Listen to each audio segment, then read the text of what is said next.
ಕೂರ್ಗ್ ಬಜ್ನ ವಿನೂತನ ಪ್ರಯತ್ನವಾದ ದಸರಾ ದಶ ದೇವಾಲಯ ವೈಭವ ಕಾರ್ಯಕ್ರಮದ ಸರಣಿಯಲ್ಲಿ ದೇಚೂರು ಶ್ರೀ ರಾಮ ಮಂದಿರ ದೇವಾಲಯದ ಸಂಚಿಕೆಯ ಚಿತ್ರೀಕರಣಕ್ಕೆ ಸರ್ವ ರೀತಿಯಲ್ಲೂ ಸಹಕರಿಸಿದ ದೇವಾಲಯ ಆಡಳಿತ ಮಂಡಳಿ ಹಾಗೂ ದಸರಾ ಮಂಟಪ ಸಮಿತಿಯವರಿಗೆ ಹೃತ್ಪೂರ್ವಕ ಧನ್ಯವಾದಗಳನ್ನು ಅರ್ಪಿಸುತ್ತಿದ್ದೇವೆ. ಕೂರ್ಗ್ ಬಜ್ನ ಸಮಸ್ತ ವೀಕ್ಷಕರಿಗೆ ನಿಮ್ಮ ಗಾಯತ್ರಿ ಚರಿಮನೆ ಮಾಡುವಂತಹ ನಮಸ್ಕಾರಗಳು. ಮಡಿಕೇರಿಯ ಹೆಮ್ಮೆ ಅಂತ ಹೇಳಿದ್ರೆ ಅದು ಮಡಿಕೇರಿ ದಸರಾ. ಇನ್ನೇನು ಕೆಲವೇ ದಿನಗಳಲ್ಲಿ ಮಡಿಕೇರಿ ದಸರಾ ಹತ್ರ ಬರ್ತಾ ಇದೆ.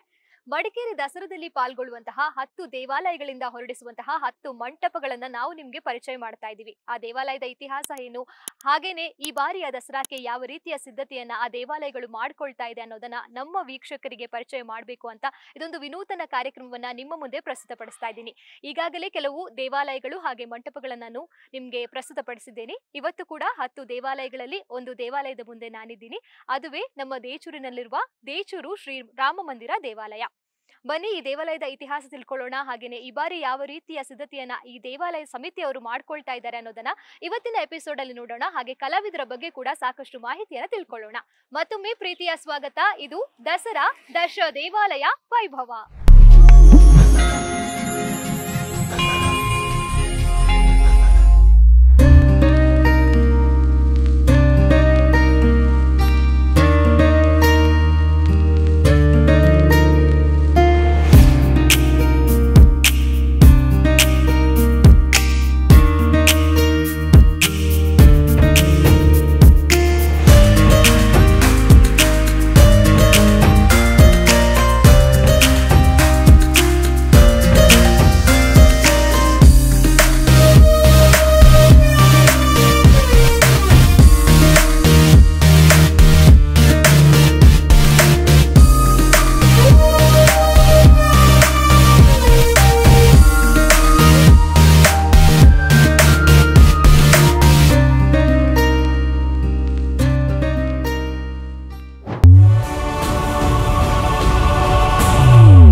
ನಮ್ಮ ಜೊತೆಗೆ ಈಗ ದೇಚೂರು ಶ್ರೀ ರಾಮ ಮಂದಿರ ದೇವಾಲಯದ ಅಧ್ಯಕ್ಷರಿದ್ದಾರೆ. ಬನ್ನಿ ಅವ್ರನ್ನ ಮಾತಾಡ್ಸೋಣ. ಸರ್ ನಮಸ್ತೆ, ಕಾರ್ಯಕ್ರಮಕ್ಕೆ ಸ್ವಾಗತ. ನಿಮಗೆ ನಮಸ್ಕಾರ. ನನ್ನ ಹೆಸರು ಎಂ.ಇ. ಮೋಹನ್ ಕುಮಾರ್ ಅಂತ ಹೇಳಿ. ಹೌದು, ನಾನು ದೇಚೂರು ಶ್ರೀರಾಮ ವಿದ್ಯಾ ಗಣಪತಿ ದೇವಸ್ಥಾನದ ಅಧ್ಯಕ್ಷರಾಗಿ ಕಳೆದ 3 ವರ್ಷದಿಂದ ಕಾರ್ಯನಿರ್ವಹಿಸ್ತಾ ಇದ್ದೀನಿ. ಈ ದೇವಸ್ಥಾನ ಪ್ರಾರಂಭ ಆಗಿ ಸರಿಸುಮಾರು 28 ವರ್ಷಗಳಾಗಿದೆ. 1997ನೇ ಸಾಲಿನಲ್ಲಿ ಈ ದೇವಾಲಯ ಇಲ್ಲಿ ಪ್ರಾರಂಭ ಆಗಿದ್ದು.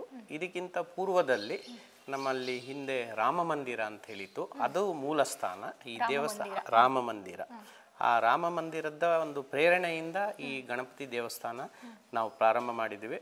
ಅದಕ್ಕೆ ದುಡಿದಂತಹ ಸಹಸ್ರಾರು ಅಭಿಮಾನಿಗಳಿದ್ದಾರೆ. ಅದರಲ್ಲಿ ಮುಖ್ಯವಾಗಿ ಹೇಳೋದಾದರೆ ನಮಗೆ ಕೆದಂಬಾಡಿ ಪ್ರಕಾಶ್ ಅವರು, ಆಮೇಲೆ B.A. ರಾಮಯ್ಯನವರು, K. ರಮೇಶ್ ಅವರು, ಹಾಗೆ ಹೇಳಲಿಕ್ಕೆ ಹೋದರೆ ಪಟ್ಟಿಗಳ ಸಾಲು ಇದೆ. ಅವರ ಎಲ್ಲ ಒಂದು ಈ ಶ್ರಮದಿಂದ ಇವತ್ತು ಈ ದೇವಸ್ಥಾನ ಚೆನ್ನಾಗಿ ಸುಸೂತ್ರವಾಗಿ ನಡೆಸ್ಕೊಂಡು ಬರ್ತಾ ಇದೆ. ಸೊ ಇದರ ಹಿನ್ನೆಲೆ ಏನಂತ ಹೇಳಿದ್ರೆ, ನಮಗೆ ಪೂರಕವಾಗಿ ಪ್ರಾರಂಭದಲ್ಲಿ ಅಂದರೆ ಕಳೆದ 107 ವರ್ಷಗಳ ಹಿನ್ನೆಲೆ ದಸರಾ ಇತಿಹಾಸ ಇರುವಂಥದ್ದು. ಆ ದಸರಾ 107ನೇ ವರ್ಷದ್ದು ಈ ವರ್ಷದಲ್ಲಿ ನಾವು 107ನೇ ವರ್ಷವನ್ನು ನಾವು ಆಚರಣೆ ಮಾಡ್ತಾ ಇದ್ದೀವಿ. ಸೊ ಮಡಿಕೇರಿಯಲ್ಲಿ ಪ್ರಾರಂಭವಾಗಿ ನಮ್ಮ ರಘುರಾಮ ಮಂದಿರ ಅಂಥೇಳಿ ಭೀಮ್ ಸಿಂಗ್ ಅವರು ಮಡಿಕೇರಿಗೆ ದಸರಾವನ್ನು ಪ್ರಾರಂಭಿಸಿದ್ದು. ಸೊ ಪ್ರಾರಂಭದಲ್ಲಿ ಮುತ್ತಿನಮಣಿ ಪಲ್ಲಕ್ಕಿಯಲ್ಲಿ ದಸರಾ ಮಾಡ್ತಾಯಿದ್ರು. ಅವರು ಪ್ರಾರಂಭ ಮಾಡಿದ ನಂತರ ಪೇಟೆ ರಾಮ ಮಂದಿರ ಅವರು ಮಾಡಿದ್ರು. ಪೇಟೆ ರಾಮ ಮಂದಿರ ಮಾಡಿದ ನಂತರ ನಮ್ಮದು 3ನೇ ಸ್ಥಾನದಲ್ಲಿ ಇದೆ ದೇಚೂರು ಶ್ರೀರಾಮ ಮಂದಿರ. ಈ ವರ್ಷ ನಾವು 107ನೇ ವರ್ಷವನ್ನು ಮಾಡ್ತಾ ಇದ್ದೀವಿ. ಸೊ ಹಂತ ಹಂತವಾಗಿ ನಮ್ಮ ಆಧುನಿಕತೆಗೆ ನಾವು ಮಾರ್ಪಟ್ಟು ದಸರಾವನ್ನು ಅತಿ ವಿಜೃಂಭಣೆಯಿಂದ ನಾವು ಮಾಡಲಿಕ್ಕೆ ಪ್ರಾರಂಭ ಮಾಡಿದ್ದೀವಿ. ಈ ಇತ್ತೀಚಿನ ದಿನಗಳಲ್ಲಿ ಏನು ಈ ಆಧುನಿಕ ತಂತ್ರಜ್ಞಾನಗಳು ಮುಖಾಂತರ ನಾವು ದೇವರ ಮಂಟಪಗಳನ್ನು ಚಲನವಲನ ಮಾಡಿಕೊಂಡು ಏನು ಮಾಡಿದ್ದೀವಿ, ಅದು ಪ್ರಾರಂಭ ಆಗಿದ್ದು ಸಮೇತ ಇಲ್ಲೇ. ಯಾಕೆಂದರೆ ಶುರುವಾಗಿದ್ದೇ ಇಲ್ಲೇ. ನಮ್ಮ 75ನೇ ವರ್ಷದ ದಸರಾ ಮಹೋತ್ಸವದಲ್ಲಿ ನಾವು ಅದಕ್ಕೆ ಬೇಕಾದಂಥ ಚಲನವಲನಗಳನ್ನು ಪ್ರಾರಂಭ ಮಾಡಿದ್ದು. ಆಮೇಲೆ ಎಲ್ಲ ಮಂಟಪದವರು ಇತ್ತೀಚಿನ ದಿನಗಳಲ್ಲಿ ಅದನ್ನು ಅಳವಡಿಸ್ಕೊಂಡು ಅವರ ಶಕ್ತಿಯನುಸಾರವಾಗಿ ಒಂದು ಮನರಂಜನಾ ಕಾರ್ಯಕ್ರಮವಾಗಿ, ಹಾಗೆ ಒಂದು ನೋಡುಗರಿಗೆ ಒಂದು ಮನಮುಟ್ಟುವಾಗಿ ಒಂದು ಕಥಾ ಸಂಕಲನವನ್ನು ಅಳವಡಿಸ್ಕೊಂಡು ವಿಭಿನ್ನ ಶೈಲಿಯಲ್ಲಿ ದಸರಾವನ್ನು ಮಾಡ್ತಾ ಇದ್ದಾರೆ. ಫಸ್ಟ್ ಬಂದಂಥ ಕಥಾ ಸಾರಾಂಶ ಯಾವುದು? ಚೌತಿ ಚಂದ್ರದಲ್ಲಿ ನಾವು 75ನೇ ವರ್ಷದಲ್ಲಿ ಚೌತಿ ಚಂದ್ರ ಅಂತ ಹೇಳಿ ಮಾಡಿದ್ದು. ಗಣಪತಿ ಹಬ್ಬದಲ್ಲಿ ಹೋಗ್ಬೇಕಾದ್ರೆ ಬಿದ್ದು ಹಲ್ಲು ಮುರಿಬೇಕಾದ್ರೆ ಚಂದ್ರ ನೆಗಾಡ್ತಾನೆ, ಆ ಕಥಾ ಸಾರಾಂಶವನ್ನ ಮಾಡಿದ್ದು. ಆ ಮೂಮೆಂಟಲ್ಲಿ ಚಲನವಲನಗಳನ್ನ ಮಾಡ್ತಾ ಇದ್ವಿ. ಅದು ತುಂಬಾ ಜನರಿಗೆ ಇಷ್ಟ ಕೂಡ. ಅದು ಪ್ರಾರಂಭ ಇರೋದ್ರಿಂದ ಏನಾಗ್ತದೆ, ಪ್ರಾರಂಭದಲ್ಲಿ ಚಲನವಲನ ಬಂದಾಗ ಜನರಿಗೆ ಒಂದು ವಿಭಿನ್ನವಾಗಿ ಕಾಣಲಿಕ್ಕೆ ಪ್ರಾರಂಭ ಆಯಿತು. ಸೊ ಹಾಗಾಗಿ ಜನರು ಅದನ್ನು ಮೆಚ್ಚಿ ಆ ವರ್ಷ ನಮಗೆ ಪ್ರಥಮ ಬಹುಮಾನ ಬಂದಿದೆ. ಸೊ ಅದರ ನಂತರ ಎಲ್ಲರೂ ಅದನ್ನು ಕಾಲಕ್ರಮೇಣವಾಗಿ ಅಳವಡಿಸ್ಕೊಂಡು ಬಂದರು. ಸೊ ಇತ್ತೀಚಿನ ದಿನಗಳಲ್ಲಿ ತಾವೆಲ್ಲ ನೋಡ್ತಾ ಇರ್ಬೋದು, ಒಂದು ಮಂಟಪಕ್ಕಿಂತ ಇನ್ನೊಂದು ಮಂಟಪ ವಿಭಿನ್ನವಾಗಿರ್ತದೆ. ಅದಕ್ಕೆ ಕಥಾ ಸಾರಾಂಶದ ಅನುಗುಣವಾಗಿ ಚಲನವಲನಗಳು ಹಾಗೂ ಅದಕ್ಕೆ ಹಿನ್ನೆಲೆ ಕೊಡುವಂತಹ ಬೆಳಕಿನ ವ್ಯವಸ್ಥೆಗಳು, ಹಾಗೆ ಸೌಂಡ್ ಎಫೆಕ್ಟ್ಸ್ಗಳು, ಆಮೇಲೆ ಲೈಟಿಂಗ್ ವ್ಯವಸ್ಥೆಗಳಿದೆ. ಯಾಕೆಂತ ಹೇಳಿದ್ರೆ ದಸರಾ ಅನ್ನೋದು ನಾಡ ಹಬ್ಬ. ಅದು ಈಗ ಯಾವ ಮಟ್ಟಿಗೆ ಆಗಿದೆ ಅಂತ ಹೇಳಿದ್ರೆ, ಭಾರತದಲ್ಲಿ ಎಸ್ಪೆಷಲಿ ಮಡಿಕೇರಿಯಲ್ಲಿ ದಸರಾ ಅಂದರೆ ಅತಿ ವಿಶೇಷವಾಗಿದೆ. ಎಲ್ಲರೂ ಇಲ್ಲಿಗೆ ಬರ್ತಾರೆ. ಮೈಸೂರು ದಸರಾ ಬಿಟ್ಟರೆ ಇರೋದು ಮಡಿಕೇರಿ ದಸರಾ ಅಂತ ಹೇಳಿ ಬರ್ತಾ ಇದ್ದಾರೆ. ಸೊ ಅದು ಭಾರಿ ಆಕರ್ಷಿತವಾಗಿದೆ.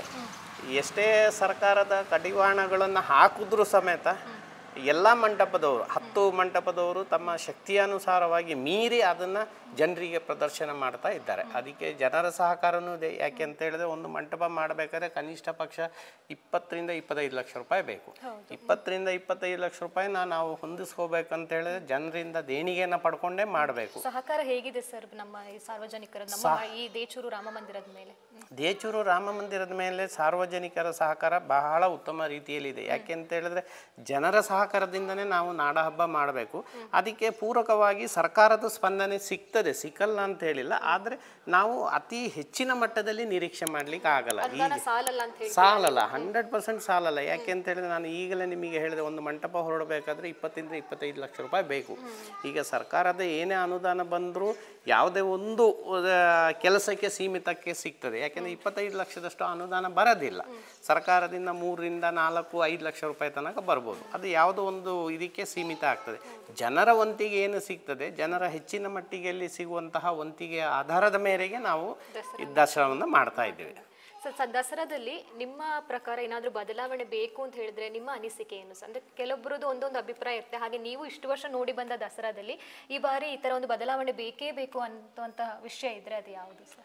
ದಸರಾದಲ್ಲಿ ಪ್ರತಿ ವರ್ಷ ಬದಲಾವಣೆ ಬೇಕೇ ಬೇಕು. ನಾವು ಬೇಡ ಅಂತ ಹೇಳಲಿಕ್ಕೆ ಆಗದೇ ಇಲ್ಲ. ಯಾಕೆ ಅಂತ ಹೇಳಿದ್ರೆ, ಇವತ್ತಿನ ಒಂದು ತಂತ್ರಜ್ಞಾನಿಕೆ ಏನಿದೆ, ಆ ತಂತ್ರಧಾರಿಕೆಯಲ್ಲಿ ನಾವು ಅಳವಡಿಸಿದಾಗ ಇಲ್ಲಿ ನಾವು ನೋಡುವಂಥದ್ದು ಏನಂತ ಹೇಳಿದ್ರೆ, ಹೆಚ್ಚಿನ ಮಟ್ಟಿಗೆ ಈ ಜನಸಂದಣಿಯನ್ನು ನಾವು ತಡೆಗಟ್ಟೋದು ಹೇಗೆ ಅನ್ನೋದ್ರ ಬಗ್ಗೆ ಒಂದು ಜಿಲ್ಲಾಡಳಿತಕ್ಕೆ ಒಂದು ತಲೆನೋವಾಗಿ ಬಿಟ್ಟಿದೆ. ಯಾಕೆಂದ್ರೆ ಪ್ರತಿ ವರ್ಷ ಅದೊಂದೇ ಸವಾಲು. ಯಾಕೆ ಅಂತ ಹೇಳಿದ್ರೆ, ನಮ್ಮ ಸ್ಥಳೀಯರಿಗೆ ದಸರಾ ನೋಡಲಿಕ್ಕೆ ಆಗ್ತಾ ಇಲ್ಲ. ಯಾಕೆಂದರೆ ಆ ನೂಕುನುಗ್ಗಲಲ್ಲಿ ಬರಲಿಕ್ಕೆ ಆಗಲ್ಲ. ಸೊ ಇದರ ಬಗ್ಗೆ ಏನಾದರೂ ಒಂದು ಜಿಲ್ಲಾಡಳಿತ ಒಂದು ಕ್ರಮದ ಕೈಗೊಂಡ್ರೆ ಅದನ್ನು ದಸರಾವನ್ನು ನಾವು ಸುಸೂತ್ರವಾಗಿ ಯಶಸ್ವಿಯಾಗಿ ನಡೆಸ್ಕೊಂಡು ಹೋಗ್ಬೋದು. ಯಾಕೆ ಅಂತ ಹೇಳಿದ್ರೆ, ನಮ್ಮ ದಸರಾ ನಡೆಯುವಂಥದ್ದು ನಾವು ಸ್ಥಳೀಯರಿಗೆ ತೋರಿಸ್ಬೇಕು. ಸ್ಥಳೀಯರೇ ನೋಡೋದಿಲ್ಲ ಅಂತ ಹೇಳಿದ್ರೆ ನಮಗೆ ಸ್ವಲ್ಪ ಎಲ್ಲೋ ಒಂದು ಕಡೆ ಮನಸ್ಸಿಗೆ ಒಂದು ಮುಟ್ಟುತ್ತದೆ. ಸ್ಥಳೀಯರು ನೋಡಲಿಲ್ಲ, ನಾವು ಇಷ್ಟೆಲ್ಲ ಶ್ರಮ ವಹಿಸಿ ದಸರಾ ಮಾಡಿದ್ದೀವಿ, ಯಾಕೆ ಆಗ್ತಿಲ್ಲ ಅಂತ ಹೇಳ್ಬಿಟ್ಟು. ಯಾಕೆ ಅಂತ ಹೇಳಿದ್ರೆ, ಈಗದ ಬೆಳವಣಿಗೆಯಲ್ಲಿ ರಸ್ತೆಗಳು ಇಕ್ಕಟ್ಟಲ್ಲಿದೆ.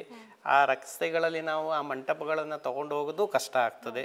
ಸೊ ಎಲ್ಲೇ ತೊಗೊಂಡು ಬಂದರೂ ಸಮೇತ ನಮಗೆ ಮುಖ್ಯವಾಗಿ ಇರುವಂಥದ್ದು GT ಸರ್ಕಲಿಂದ ನಮಗೆ ಚೌಕಿ ತನಕ ಆ ರಸ್ತೆಗಳಲ್ಲಿ ಎರಡೂ ಕಡೆಗಳಲ್ಲಿ ಶಾಪ್ ಹಾಕಿರ್ತಾರೆ. ಸೊ ಆ ಜನದ ಸಂದಣಿ ಇರ್ತದೆ. ಅದರ ಮಧ್ಯೆ ನಮ್ಮ ಅಲಂಕೃತವಾದಂತಹ ಮಂಟಪನ ತಗೊಂಡು ಹೋಗ್ಲಿಕ್ಕೂ ಕಷ್ಟ ಆಗ್ತದೆ. ಸೊ ಇದರ ಬಗ್ಗೆ ಏನಾದರೂ ಒಂದು ಜಿಲ್ಲಾಡಳಿತ ಒಂದು ವ್ಯವಸ್ಥೆಯನ್ನು ಮಾಡಿದ್ರೆ ನಮ್ಮ ಮಂಟಪನೂ ಸುಸೂತ್ರವಾಗಿ ಹೋಗ್ತದೆ. ಹಾಗೆ ಅದನ್ನು ನಾವು ಸುಸೂತ್ರವಾಗಿ ಪ್ರದರ್ಶನವನ್ನು ಸಮೇತ ಸಾರ್ವಜನಿಕರಿಗೆ ಕೊಡ್ಬೋದು. ಈ ಬಾರಿ ದಸರಾದಲ್ಲಿ ನೀವು ಕೂಡ ನಿಮ್ಮ ಮಂಟಪ ಕೂಡ ಪೈಪೋಟಿಗೆ ಇದೆಯಾ? ಇದೆ, ಖಂಡಿತವಾಗೂ ಇದೆ. ಯಾಕೆಂದರೆ ಪೈಪೋಟಿ ಇದ್ರೇ ಒಂದು ಮಂಟಪದ ರೂಪುರೇಷೆಗಳು ಚೆನ್ನಾಗಿ ಬರೋದು. ಈಗ ಯಾಕೆಂತ ಹೇಳಿದ್ರೆ ಅದು ಜನರಿಗೂ ಒಂದು ಏನೋ ಒಂದು ಇವರು ವಿಭಿನ್ನವಾಗಿ ಮಾಡ್ತಾರೆ, ಏನು ವಿಶೇಷವಾಗಿದೆ ಅಂತ ಹೇಳಿದ್ರು ಈಗ ಜನರಿಗೆ ಒಂದು ಕಾತುರದಲ್ಲಿ ಇರ್ತದೆ. ಸೊ ಆ ಕಾತುರತೆಗೋಸ್ಕರ ನಾವೊಂದು ವಿಭಿನ್ನ ರೀತಿಯಲ್ಲಿ ಮಾಡಲೇಬೇಕು. ಮಾಡದೆ ಹೋದರೆ ಕಷ್ಟ ಆಗ್ತದೆ. ಯಾಕೆಂತ ಹೇಳಿದ್ರೆ ಸಾರ್ವಜನಿಕರು ನಮ್ಮಿಂದ ಏನಾದರೂ ಅಪೇಕ್ಷಿಸ್ತಾರೆ. ಸೊ ನಾವು ಅವರ ಒಂದು ಆಸೆಗೆ ತಣ್ಣೀರು ಹಚ್ಚಬಾರ್ದು ಅಂತ ಹೇಳೋ ಒಂದು ನಿಟ್ಟಿನಲ್ಲಿ ನಾವೊಂದು ವಿಭಿನ್ನವಾಗಿಯೇ ಮಾಡ್ತಾ ಇದ್ದೀವಿ. ಈ ಬಾರಿ ಕೂಡ ಒಂದು ಹೊಸತನವನ್ನ ನಿಮ್ಮ ಮಂಟಪದಿಂದ ನಾವು ಎಕ್ಸ್ಪೆಕ್ಟ್ ಮಾಡಬಹುದು. ಹೌದು, ಖಂಡಿತವಾಗ್ಲು. ಸರ್, ಇನ್ನು ತೀರ್ಪಿನ ಬಗ್ಗೆ ಬರೋದಾದ್ರೆ ಬಹಳಷ್ಟು ಅಸಮಾಧಾನಗಳು ಬರ್ತದೆ. ಹಾಗೆ ನೀವು ಏನಾದರೂ ಅದ್ರ ಬಗ್ಗೆ ಹೇಳೋದಾದ್ರೆ ನಿಮ್ಗೆ ಖುಷಿ ಕೊಡ್ತಾ ಇದೆಯಾ ಇತ್ತೀಚಿನ ತೀರ್ಪು ಬರ್ತಾ ಇರೋದು, ಅಥವಾ ಅದ್ರಲ್ಲಿ ನಿಮ್ಗೂ ಕೂಡ ಏನಾದರೂ ಅಸಮಾಧಾನ ಇದೆಯಾ? ಖಂಡಿತ. ಇದರಲ್ಲಿ ನಾವು ಅಸಮಾಧಾನ ಅಂತ ಹೇಳಕ್ಕಿಂತ ತೀರ್ಪಿನ ಬಗ್ಗೆ ಏನಂತ ಹೇಳಿದ್ರೆ ವ್ಯವಸ್ಥಿತವಾಗಿ ತೀರ್ಪು ಬರ್ತಾ ಇಲ್ಲ. ಯಾಕೆ ಅಂತ ಹೇಳಿದ್ರೆ ಆ ಒಂದು ವೃತ್ತಿಯಲ್ಲಿ ಯಾರು ನೈಪುಣ್ಯತೆ ಹೊಂದಿರ್ತಾರೆ ಅವರ ಒಂದು ತಂಡವನ್ನು ಒಳಗೊಂಡು ತೀರ್ಪನ್ನು ಕೊಡಬೇಕು ಹೊರತು ಈ ನೈಪುಣ್ಯತೆ ಇಲ್ಲದವರನ್ನು ನಾವು ಕಮಿಟಿಯಲ್ಲಿ ಹಾಕಿ ನೀವು ತೀರ್ಪನ್ನು ಕೊಡಿ ಅಂತ ಹೇಳಬೇಕಾದ್ರೆ ಎಲ್ಲೋ ಒಬ್ಬರಿಗೆ ಅಸಮಾಧಾನ ಆಗಿರ್ತದೆ. ಯಾಕೆಂತ ಹೇಳಿದ್ರೆ ಈಗ 4 ತೀರ್ಪುಗಾರರು ಇರ್ತಾರೆ. ಒಬ್ಬರು ಲೈಟಿಂಗ್ಸ್ ನೋಡ್ತಾರೆ, ಒಬ್ಬರು ಕಥಾ ಸಾರಾಂಶ ನೋಡ್ತಾರೆ. ಅವರು ಈಗ ಏನಾಗ್ತದೆ, ಈಗ 4 ವಿಭಾಗಗಳನ್ನು ಮಾಡಿದ್ದಾರೆ. ಕಥಾ ಸಾರಾಂಶ, ಲೈಟಿಂಗ್ಸ್, ಆಮೇಲೆ ಮೂಮೆಂಟ್ಸ್ ಸೆಟ್ಟಿಂಗ್ಸ್, ಆಮೇಲೆ ಒಂದು ನೀಟ್ನೆಸ್ಸಿಗೆ ಅಂತ ಹೇಳೋದು 4 ಜಡ್ಜಸ್ಗಳಿಗೆ 25 ಮಾರ್ಕ್, ಟೋಟಲ್ 100 ಮಾರ್ಕ್ಸ್ ಅಂತ ಹೇಳೋದು ಒಂದು ಇದನ್ನು ಹಾಕಿದ್ದಾರೆ.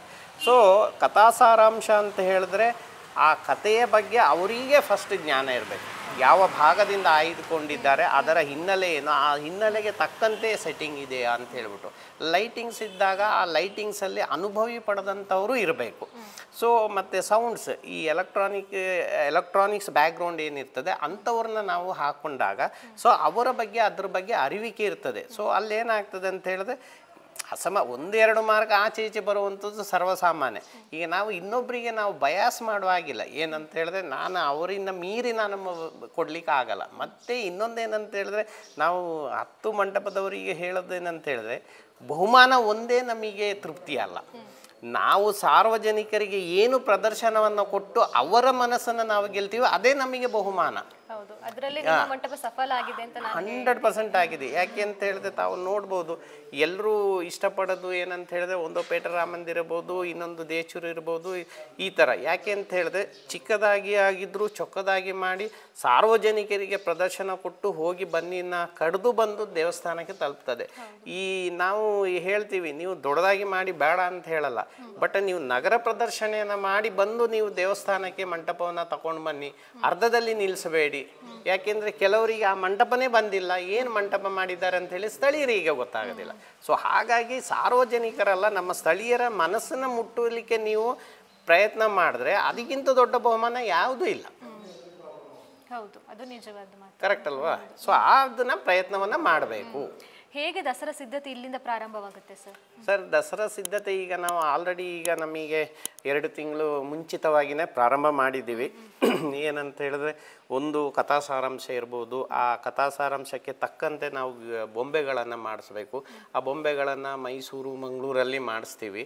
ಸೊ ಈಗಿನ ಏನು ಪ್ರಸ್ತುತ ವಿದ್ಯಮಾನಗಳ ಪ್ರಕಾರ ಅದರ ಖರ್ಚು ವೆಚ್ಚಗಳು 3 ರಿಂದ 4 ಲಕ್ಷ ರೂಪಾಯಿ ಬರೀ ಬೊಂಬೆಗಳಿಗೆ ಬರ್ತದೆ. ಮತ್ತು ಅದಕ್ಕೆ ಲೈಟಿನ ವ್ಯವಸ್ಥೆ ಬೇಕು, ಅದು ದಿಂಡಿಗಳಿಂದ ಲೈಟಿನ ವ್ಯವಸ್ಥೆ ಮಾಡ್ಕೋತೀವಿ.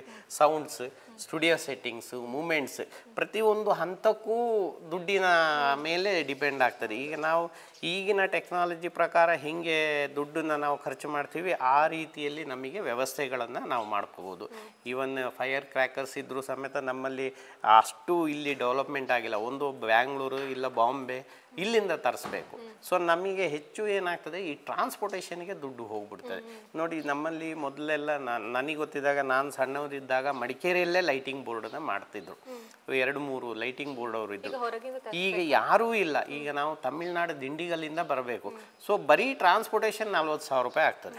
ಸೊ ಏನಾಗ್ತದೆ, ಒಂದು ಬೋರ್ಡ್ ಬೇಕು ಅಂತ ಹೇಳಿದ್ರೆ 1.5 ಲಕ್ಷ, 1.25 ಲಕ್ಷ ರೂಪಾಯಿ ಹೇಳ್ತಾರೆ. ಅಗಲದ್ದು ಮತ್ತು ಉದ್ದದ ಈ ವಿನ್ಯಾಸದ ಮೇಲೆ ಚಾರ್ಜಸ್ ಆಗ್ತದೆ. ಸೊ ಅದಕ್ಕೆ ನಾನು ಹೇಳಿದ್ದು, ದಸರಾ ಅಂತ ಹೇಳಬೇಕಾದ್ರೆ ನಾವು ಶ್ರಮ ವಹಿಸ್ತೀವಿ. ಏನು ಹೆಚ್ಚಿನ ಖರ್ಚು ವೆಚ್ಚಗಳಾಗ್ತದೆ ಅದೆಲ್ಲ ಹೊರಗಡೆ ಹಂಚಿ ಹೋಗ್ತದೆ. ಸರ್, ಇನ್ನೊಂದು ಹೇಳಬೇಕು ಸರ್, ಇಲ್ಲಿವರೆಗೆ ನಿಮ್ಮ ಮಂಟಪದಲ್ಲಿ ನಿಮಗೆ ಯಾವ ಮಂಟಪ ತುಂಬ ಇಷ್ಟ ಆದ, ಹಾಗೇನೆ ಅತಿ ಹೆಚ್ಚು ಖರ್ಚು ಮಾಡಿದಂತಹ ಮಂಟಪ ಇಲ್ಲಿವರೆಗೆ ಅಂತ ಹೇಳಿದ್ರೆ ಅದು ಯಾವುದು? ನಾವು ಇಲ್ಲಿ ತನಕ 1975ನೇ ಇಸ್ವಿಯ ನಂತರದಲ್ಲಿ ಮಾಡಿದಂತಹ ಎಲ್ಲ ಮಂಟಪಗಳು ವಿಭಿನ್ನವಾಗಿದೆ ಮತ್ತು ಒಂದಕ್ಕಿಂತ ಒಂದು ಖರ್ಚು ಮಾಡುವಂಥದ್ದೇ. ಜನರು ತುಂಬಾ ಇಷ್ಟಪಟ್ಟದ್ದು ಚೌತಿ ಚಂದ್ರ ಏನು ಮಾಡ್ದೋ ಅದೊಂದು. ಅದಾದ ನಂತರದ ವರ್ಷಗಳಲ್ಲಿ ನಾವು ಸಂಜೀವಿನಿ ಪರ್ವತವನ್ನು ಹನುಮಂತನ ಎತ್ಕೊಂಡು ಬರುವಂಥದ್ದು ಮಾಡ್ದು. ಅದು ಎಷ್ಟು ಮಟ್ಟಿಗೆ ಜನರಿಗೆ ನಾಟಿದೆ ಅಂದರೆ ಇವತ್ತು ಹೋದ್ರೂ ಸಮೇತ ನೀವು ಅವತ್ತು ಮಾಡಿದ್ರಲ್ಲ ಅದು ಅಂತ ಚೆನ್ನಾಗಿತ್ತು ಅಂತ ಹೇಳೋದನ್ನ ಹೇಳ್ತಾರೆ. ಭಾರಿ ಚೆನ್ನಾಗಿ ಬಂದದ್ದು, ಆ ರೂಪುರೇಷೆ ಅಷ್ಟು ಚೆನ್ನಾಗಿ. ಇಲ್ಲ ಖರ್ಚು ನಿಮಗೆ ಪ್ರತಿ ವರ್ಷದಿಂದ ವರ್ಷಕ್ಕೆ ಜಾಸ್ತಿನೇ ಆಗ್ತದೆ, ಕಡಿಮೆ ಎಲ್ಲೂ ಆಗಲ್ಲ. ಬಟ್ ಆ ವ್ಯವಸ್ಥೆ ಮತ್ತು ಆ ಒಂದು ಕಥಾ ಸಂಕಲನ ಮಾಡಿದಂಥದ್ದು ಅಷ್ಟು ಚೆನ್ನಾಗಿತ್ತು. ಮತ್ತೆ ನಿಮ್ಮ ಈ ಆಡಳಿತ ಮಂಡಳಿ ಸಹಕಾರ ಹೇಗಿದೆ ಸರ್? ಆಡಳಿತ ಮಂಡಳಿ ಸಹಕಾರ ಚೆನ್ನಾಗಿದೆ. ಎಲ್ಲರೂ ಒಂದು ಒಗ್ಗಟ್ಟಿಂದ ನಾವು ದುಡಿಮೆ ಮಾಡಿಕೊಂಡು ಕೆಲಸ ಮಾಡ್ತಾ ಇದ್ದೀವಿ. ಯಾರು ಏನು ಇದು ಮಾಡೋದಿಲ್ಲ. ಮತ್ತು ನಮ್ಮ ವಿಶೇಷ ಏನಂತ ಹೇಳಿದ್ರೆ ನಮ್ಮ ದೇವಸ್ಥಾನ ಆಡಳಿತ ಮಂಡಳಿಯಲ್ಲಿ ಎಲ್ಲ ಹಿರಿಯ ಸದಸ್ಯರುಗಳೇ ಇರೋದು. ಎಲ್ಲರೂ ಅನುಭವಿಗಳು.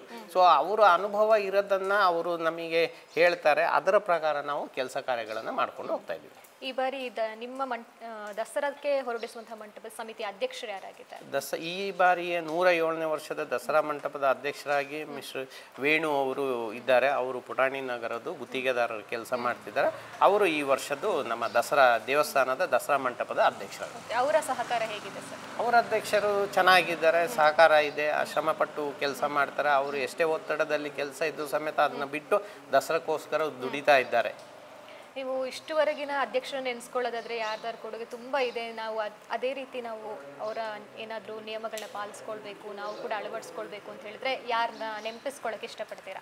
ಈಗ ನಮ್ಮಲ್ಲಿ ಇಷ್ಟು ವರ್ಷಗಳಲ್ಲಿ ನಾವು ಅಧ್ಯಕ್ಷರಾಗಿ ಮಾಡಿದ್ದಂಥವರಲ್ಲಿ ಹೇಳೋದಾದರೆ, ಈಗ ನನ್ನ ಅನುಭವಕ್ಕೆ ಬಂದಾಗೆ ನಾನು ಕಳೆದ ಒಂದು 18 ವರ್ಷದಿಂದ ದೇವಸ್ಥಾನ ಸಮಿತಿಯಲ್ಲಿ ಇದ್ದೀನಿ.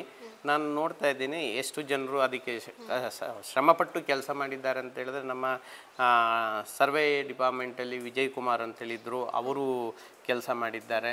ಮತ್ತು ಬಾಬಣ್ಣ ಅಂತ ಹೇಳಿದರು, ಅವರ ಸಮಯದಲ್ಲೂ ಸಮೇತ ಸಾಕಷ್ಟು ಚೆನ್ನಾಗಿ ಕೆಲಸ ಮಾಡಿದ್ದಾರೆ. ಮತ್ತು ಪ್ರಸ್ತುತ ಬಂದಂತಹ ಅಧ್ಯಕ್ಷರು ಆನಂದಣ್ಣ ಇರ್ಬೋದು, ಅಥವಾ ಚಾರ್ಲಿಯವರು ಇರ್ಬೋದು, ಅಥವಾ ನನ್ನ ಅವಧಿಯಲ್ಲಿ ಇರ್ಬೋದು. ಯಾಕೆಂತ ಹೇಳಿದ್ರೆ ನಮ್ಮಲ್ಲಿ ಒಂದು ವಿಶೇಷ ಏನಂತ ಹೇಳಿದ್ರೆ, ನಾವು ಕಳೆದ ಬಾರಿ ಏನು ಮಾಡಿದ್ದೋ ಅದಕ್ಕೆ ತಕ್ಕಂತೆ ಈ ಒಂದು ವರ್ಷ ವಿಭಿನ್ನ ಮಾಡಬೇಕು. ಯಾಕೆಂದರೆ ಪ್ರತಿಯೊಂದು ಅಧ್ಯಕ್ಷರ ಒಂದು ನೆನಪಿಗೆ ವಿಭಿನ್ನ ಇರಲಿ ಅಂತ ಹೇಳೋದನ್ನು ಮಾಡ್ತಾ ಇದ್ದೀವಿ. ಸೊ ಹಾಗಾಗಿ ಎಲ್ಲ ಅಧ್ಯಕ್ಷರು ಅದನ್ನು ದಾರಿ ಹಾಕಿ ಕೊಟ್ಟದ್ದನ್ನು ನಾವು ಅದೇ ರೀತಿ ಪಾಲನೆ ಮಾಡ್ಕೊಂಡು ಬರ್ತಾ ಇದ್ದೀವಿ. ಶುಭವಾಗಲಿ ಸರ್. ನಿಮ್ಮ ಮಂಟಪ ಕೂಡ ಜನರ ಆಕರ್ಷಣೆಯಲ್ಲಿ ಪ್ರಮುಖ ಪಾತ್ರವನ್ನು ವಹಿಸಲಿ ಅಂತ ನಾನು ಕೂಡ ಆಶಿಸ್ತೀನಿ. ನಮ್ಮ ಜೊತೆ ಮಾತಾಡಿದ್ದಕ್ಕೆ ಧನ್ಯವಾದಗಳು ಸರ್. ತಮಗೂ ಧನ್ಯವಾದಗಳು. ವೀಕ್ಷಕರೇ, ನಮ್ಮ ಜೊತೆಗೆ ಇವಾಗ ರವಿಕುಮಾರ್ ಸರ್ ಅವರಿದ್ದಾರೆ. ಬನ್ನಿ ಅವ್ರನ್ನ ಮಾತಾಡ್ಸೋಣ. ಸರ್ ನಮಸ್ತೆ. ನಮಸ್ತೆ ಸರ್, ಈ ಟೆಂಪಲ್ ಏನಾಗಿದ್ದೀರಾ ನೀವು ಸರ್? ನಾವು ಟೆಂಪಲ್ದು ಕಾರ್ಯಕಾರಿ ಮಂಡಳಿ ಸದಸ್ಯರು. ಕಾರ್ಯಕಾರಿ ಮಂಡಳಿ ಸದಸ್ಯರು. ಸರ್, ಈ ದೇವಾಲಯದ ಇತಿಹಾಸವನ್ನು ನಮ್ಮ ವೀಕ್ಷಕರಿಗೆ ತಿಳಿಸೋದಾದ್ರೆ? ಮೊದಲನೇದಾಗಿ ಮಾಧ್ಯಮ ಮಿತ್ರರಿಗೂ ಮಾಧ್ಯಮ ವೀಕ್ಷಕರಿಗೂ ನನ್ನ ನಮಸ್ಕಾರ. ನಾನು ದೇಚೂರು ಶ್ರೀರಾಮ ಮಂದಿರ ಮಡಿಕೇರಿಯಿಂದ ಮಾತಾಡ್ತಿದ್ದೀನಿ. ಈ ಐತಿಹಾಸಿಕ ದಸರಾ ಅಂತ ಹೇಳಿದ್ರೆ ಭಾರಿ ಹಿನ್ನೆಲೆ ಉಳ್ಳ ಮಡಿಕೇರಿ ಐತಿಹಾಸಿಕ ದಸರಾ ಇಡೀ ಜಗತ್ಪ್ರಸಿದ್ಧವಾದಂಥ ದಸರಾ ಅಂತ ಹೇಳ್ಬೋದು. ಈ ಮಡಿಕೇರಿ ದಸರಾಕ್ಕೆ ಅದರದೇ ಆದ ಹಿನ್ನೆಲೆ ಇದೆ. ಏನು ಅಂತ ಹೇಳಿದ್ರೆ, ಈ ಹಿಂದೆ ಲಿಂಗರಾಜರು ಆಡಳಿತದ ಕಾಲದಲ್ಲಿ ಮಡಿಕೇರಿಯಲ್ಲಿ ಬಹಳ ನಗರದಲ್ಲಿ ಕಾಯಿಲೆಗಳು, ರೋಗ ರುಜಿನಗಳು, ಈ ಮಹಾಮಾರಿ ರೋಗಗಳು ಬಂದು ಎಲ್ಲ ಜನಪ್ರತಿನಿಧಿಗಳು ಜನರಿಗೆ ತೊಂದರೆಯಾಗಿ ಸಾಯುವಂಥ ಪರಿಸ್ಥಿತಿ ಬಂದುಬಿಟ್ಟಿದೆ ಈ ಮಡಿಕೇರಿ ನಗರದಲ್ಲಿ. ಆ ಸಂದರ್ಭದಲ್ಲಿ ವಿಜಯದಶಮಿ ಇದ್ದರೂ ಕೂಡ, ಹಿಂದೂ ಹಬ್ಬದ ಪ್ರಕಾರ ವಿಜಯದಶಮಿ ಇದ್ದರೂ ಕೂಡ ಐತಿಹಾಸಿಕ ಹಿನ್ನೆಲೆಗೆ ನಾಂದಿ ಹಾಡಿದ್ದು ಆವಾಗ ಲಿಂಗರಾಜ. ಸುಮಾರು ಒಂದು 200 ವರ್ಷಗಳ ಇತಿಹಾಸ ಇದೆ ಮಡಿಕೇರಿ ದಸರಾಕ್ಕೆ. 200 ವರ್ಷದ ಹಿಂದೆ ಏನು ಅಂತ ಹೇಳಿದ್ರೆ, ಈ ಮಹಾರಾಜರ ಕಾಲದಲ್ಲಿ ಈ ಕಾಯಿಲೆ ರೋಗ ರುಜಿನಗಳು ಬಂದಾಗ ಈ ಮಹಾಮಾರಿಯನ್ನು ತಡೆಗಟ್ಟಲಿಕ್ಕೆ ಬೇಕಾಗಿ ಮಡಿಕೇರಿಯ ಇದೇ ಕೋಟೆ ಆವರಣದಲ್ಲಿ ಇದ್ದಂತಹ ಒಂದು 4 ಶಕ್ತಿ ದೇವತೆಗಳು, ಕುಂದೂರುಮಠ ಚೌಟಿ ಮಾರಿಯಮ್ಮ, ಕಂಚಿ ಕಾಮಾಕ್ಷಿ, ಕೋಟೆ ಮಾರಿಯಮ್ಮ, ದಂಡಿನ ಮಾರಿಯಮ್ಮ, ಇವರು ಈ 4 ಶಕ್ತಿ ದೇವತೆಗಳನ್ನ ಈ ಮಹಾರಾಜನ ಅಧೀನದಲ್ಲಿ ಇಟ್ಕೊಂಡಿದ್ದಂಥ ಕಾಲ 200 ವರ್ಷಗಳ ಹಿಂದೆ. ಆಗ ಇವರು ಏನು ಮಾಡಿದರು ಅಂತ ಹೇಳಿದ್ರೆ, ಈ ಮಾರಿಯಮ್ಮ ದೇವರುಗಳನ್ನ ಹಾಗೂ ವಿಜಯದಶಮಿ ದಿನ ಶ್ರೀರಾಮನ ಕಳಸವನ್ನು ಹೊತ್ತು ಪ್ರದಕ್ಷಿಣೆ ಮಾಡಬೇಕು. ಮಂಟಪದ ಮೂಲಕ ಪ್ರದಕ್ಷಿಣೆ ಮಾಡಿದಾಗ ನಗರದಲ್ಲೆಲ್ಲ ಈ ರೋಗ ರುಜಿನಗಳು ಕಡಿಮೆಯಾಗಿ ಜನರಿಗೆ ಆಯುರ ವರ್ಷ ಭಾಗ್ಯ ಸಿಗ್ತದೆ ಅಂತೇಳಿ ಆವಾಗ ಇದನ್ನು ಮಂಟಪದ ರೂಪದಲ್ಲಿ ಮಾಡಲಿಕ್ಕೆ ತಯಾರು ಮಾಡಿದರು ಸಾರ್ವಜನಿಕರು. ಆ ವಿಜೃಂಭಣೆಯ ದಸರಾ ಆ 200 ವರ್ಷದಿಂದ ಗತವೈಭವದ ಕಾಲ ಆಗದಿಂದ ನಡೆದು ಬಂದಿದೆ. ಇವತ್ತವರೆಗೆ ಈ ರೀತಿ ದಸರಾ ನಡೆದು ಬಂದಿದೆ. ಈ 200 ವರ್ಷಗಳ ಕಾಲ ನಡೆದು ಬಂದ ದಸರಾಕ್ಕೆ ಭಾರಿ ಹಿನ್ನೆಲೆ ಇದೆ ಹಾಗೂ ಶ್ರಮ ಇದೆ. ತುಂಬ ಹಳೆಯ ತಲೆಗಳು, ಈ ಹಿಂದೆ ಇದ್ದಂತಹ ಶ್ರಮಜೀವಿಗಳು, ಭಕ್ತಾದಿಗಳು, ಕೊಡಗಿನ ಎಲ್ಲ ಭಕ್ತಾದಿಗಳು ಕೂಡ ತನು ಮನಧನದಿಂದ ಸಹಕರಿಸಿದ್ದಾರೆ, ತುಂಬ ಶ್ರಮ ಪಟ್ಟಿದ್ದಾರೆ. ಏನಂತ ಹೇಳಿದ್ರೆ ಇವಾಗ ದುಡ್ಡಿದ್ರೆ ಮಾತ್ರ ಸಾಕು ಆಧುನಿಕ ದಸರಾ ಎಲ್ಲ ಕಾಲ್ಬುಡಕ್ಕೆ ಬರ್ತದೆ. ಆ ಸಂದರ್ಭ ಏನಾಗಿತ್ತು ಅಂದರೆ ವಾಹನಗಳಿರಲಿಲ್ಲ. ಹಾಗೆ ಮತ್ತಿನ್ನು ಕುದುರೆ ಗಾಡಿಯಲ್ಲಿ ಆನೆ ಮೇಲೆ ಹೋಗಿ ಅಂಬಾರಿ ಮೇಲೆ ಹೊತ್ತು ಎಲ್ಲ ಕಲೆಕ್ಷನ್ ಮಾಡೋಂಥ ಪರಿಸ್ಥಿತಿಯೂ ಇರಲಿಲ್ಲ. ಅಂಥ ಸುಭಿಕ್ಷವಾದ ಕಾಲನೂ ಅಲ್ಲ. ಆಗ ಕಾಲ್ನಡಿಗೆಯಲ್ಲಿ ನಡೆದು ಕೆಲವು ವ್ಯಕ್ತಿಗಳು, ಉದಾಹರಣೆಗೆ ನಮ್ಮದು ದೇಶೂರ್ಲೆ ರಘುರಾಮ್ ಮಂದಿರ ಇದೆ, ಭೀಮ್ ಸಿಂಗ್ ಅವ್ರದ್ದು. ಅವರು ಆ ಕಾಲದಲ್ಲಿ ಏನು ಮಾಡಿದರು ಅಂದರೆ ಈ ದಸರಾ ಪ್ರಾರಂಭದಲ್ಲಿ ಕಾಲ್ನಡಿಗೆಯಲ್ಲೇ ನಡೆದು ಕೆಲವು ಹಳ್ಳಿಗಳಿಗೆ ಹೋಗಿ ಚಂದ ವಸೂಲಾತಿ ಮಾಡಿ. ಚಂದ ಆದರೆ ಈಗದಾಗೆ 50 ಲಕ್ಷ 50,000 1 ಲಕ್ಷ ಅಲ್ಲ. ಆವಾಗ 10 ಆಣೆ 15 ಆಣೆ, ಅರ್ಧ ಆಣೆ, 1 ಆಣೆ, ಆ ರೀತಿ ಭಕ್ತಾದಿಗಳಿಂದ ವಸೂಲಾತಿ ಮಾಡಿ ದಸರಾ ವಿಜಯದಶಮಿಯ 10 ದಿನದ ಪೂಜೆ ನಂತರ ನವರಾತ್ರಿ ಅಂತ ಏನು ಹೇಳ್ತೀವಿ, ನವರಾತ್ರಿ ದಿನ ಪ್ರಾರಂಭವಾದ ಪೂಜೆ ವಿಜಯದಶಮಿ ಎಂದು ಅದು ಕೊನೆಗೊಳ್ಳೋದು. ವಿಜಯದಶಮಿಗೆ ಸಮೇತ ಹೇಗೆ ಅವರು ಮಂಟಪ ಮಾಡ್ತಿದ್ರು ಆ ಕಾಲದಲ್ಲಿ ಅಂತ ಹೇಳಿದ್ರೆ, ಅವರು ಪಲ್ಲಕ್ಕಿ 2 ಕಂಬಗಳನ್ನು ಇಟ್ಟು ಅದರ ಮೇಲೆ ಪಲ್ಲಕ್ಕಿ ಥರ ಪೀಠ ಹೊಡೆದು ಅದರಲ್ಲಿ ಯಾವುದೇ ವಾಹನ ಇರಲಿಲ್ಲ. ಆವಾಗ ಒಂದು 10-15 ಜನ ಆ ಹೆಗಲ ಮೇಲೆ ಆ ಪಲ್ಲಕ್ಕಿಯನ್ನು ಹೊತ್ತು ಆ ಪಲ್ಲಕ್ಕಿಯೊಳಗೆ ಮಣಿಮುತ್ತುಗಳನ್ನ ಪೋಣಿಸಿ ಹಳೆಯ ಕಾಲದ ವೈಭವದ ಒಂದು ಆ ಕಾಲ ತುಂಬ ವಯಸ್ಸಾದ ವ್ಯಕ್ತಿಗಳಿಗೆ ಆದರೂ ಗೊತ್ತಾಗ್ತದೆ ಅದು. ಆಮೇಲೆ ದೇವಿಯ ಚಿತ್ರಪಟವನ್ನು ಅಂಟಿಸಿ ಆ ರೀತಿ ದೇವಿಯ ಚಿತ್ರಪಟಕ್ಕೆ ಒಂದು ನಾವು ಭಕ್ತಿಯಿಂದ ಸೇವೆ ಸಲ್ಲಿಸಿ ಇಡೀ ಮಡಿಕೇರಿಯಲ್ಲಿ ಹೊತ್ತು ತಿರುಗಿ ಮಾರನೇ ದಿನ ಬಂದು ಅದರ ರಾಮನ ಕಳಸ ಇಟ್ಟು, ನವರಾತ್ರಿ ಅಂತೇಳಿದ್ರೆ ನವದುರ್ಗೆಯರ ಅವತಾರದ ರಾಕ್ಷಸ ಸಂಹಾರ.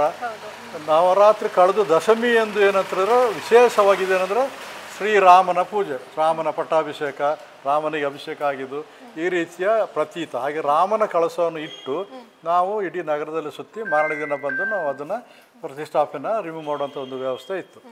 ಆಗಿನ ಕಾಲದಲ್ಲಿ ಏನಂತಂದರೆ ಎಲ್ಲರೂ ಸೇರಿ ವಿಜೃಂಭಣೆಯಿಂದ ಭಾರಿ ಚಂದ ದಸರಾ ಮಾಡ್ತಿದ್ರು. ಹಾಗೆ ಆ ದಸರಾ ಮಾಡಿದ ನಂತರ ಇಲ್ಲಿ ಇರುವಂಥ ರೋಗ ರುಜಿನಗಳು, ಈ ಮಹಾಮಾರಿ ಕಾಯಿಲೆಗಳು ಕಡಿಮೆ ಆಯಿತು.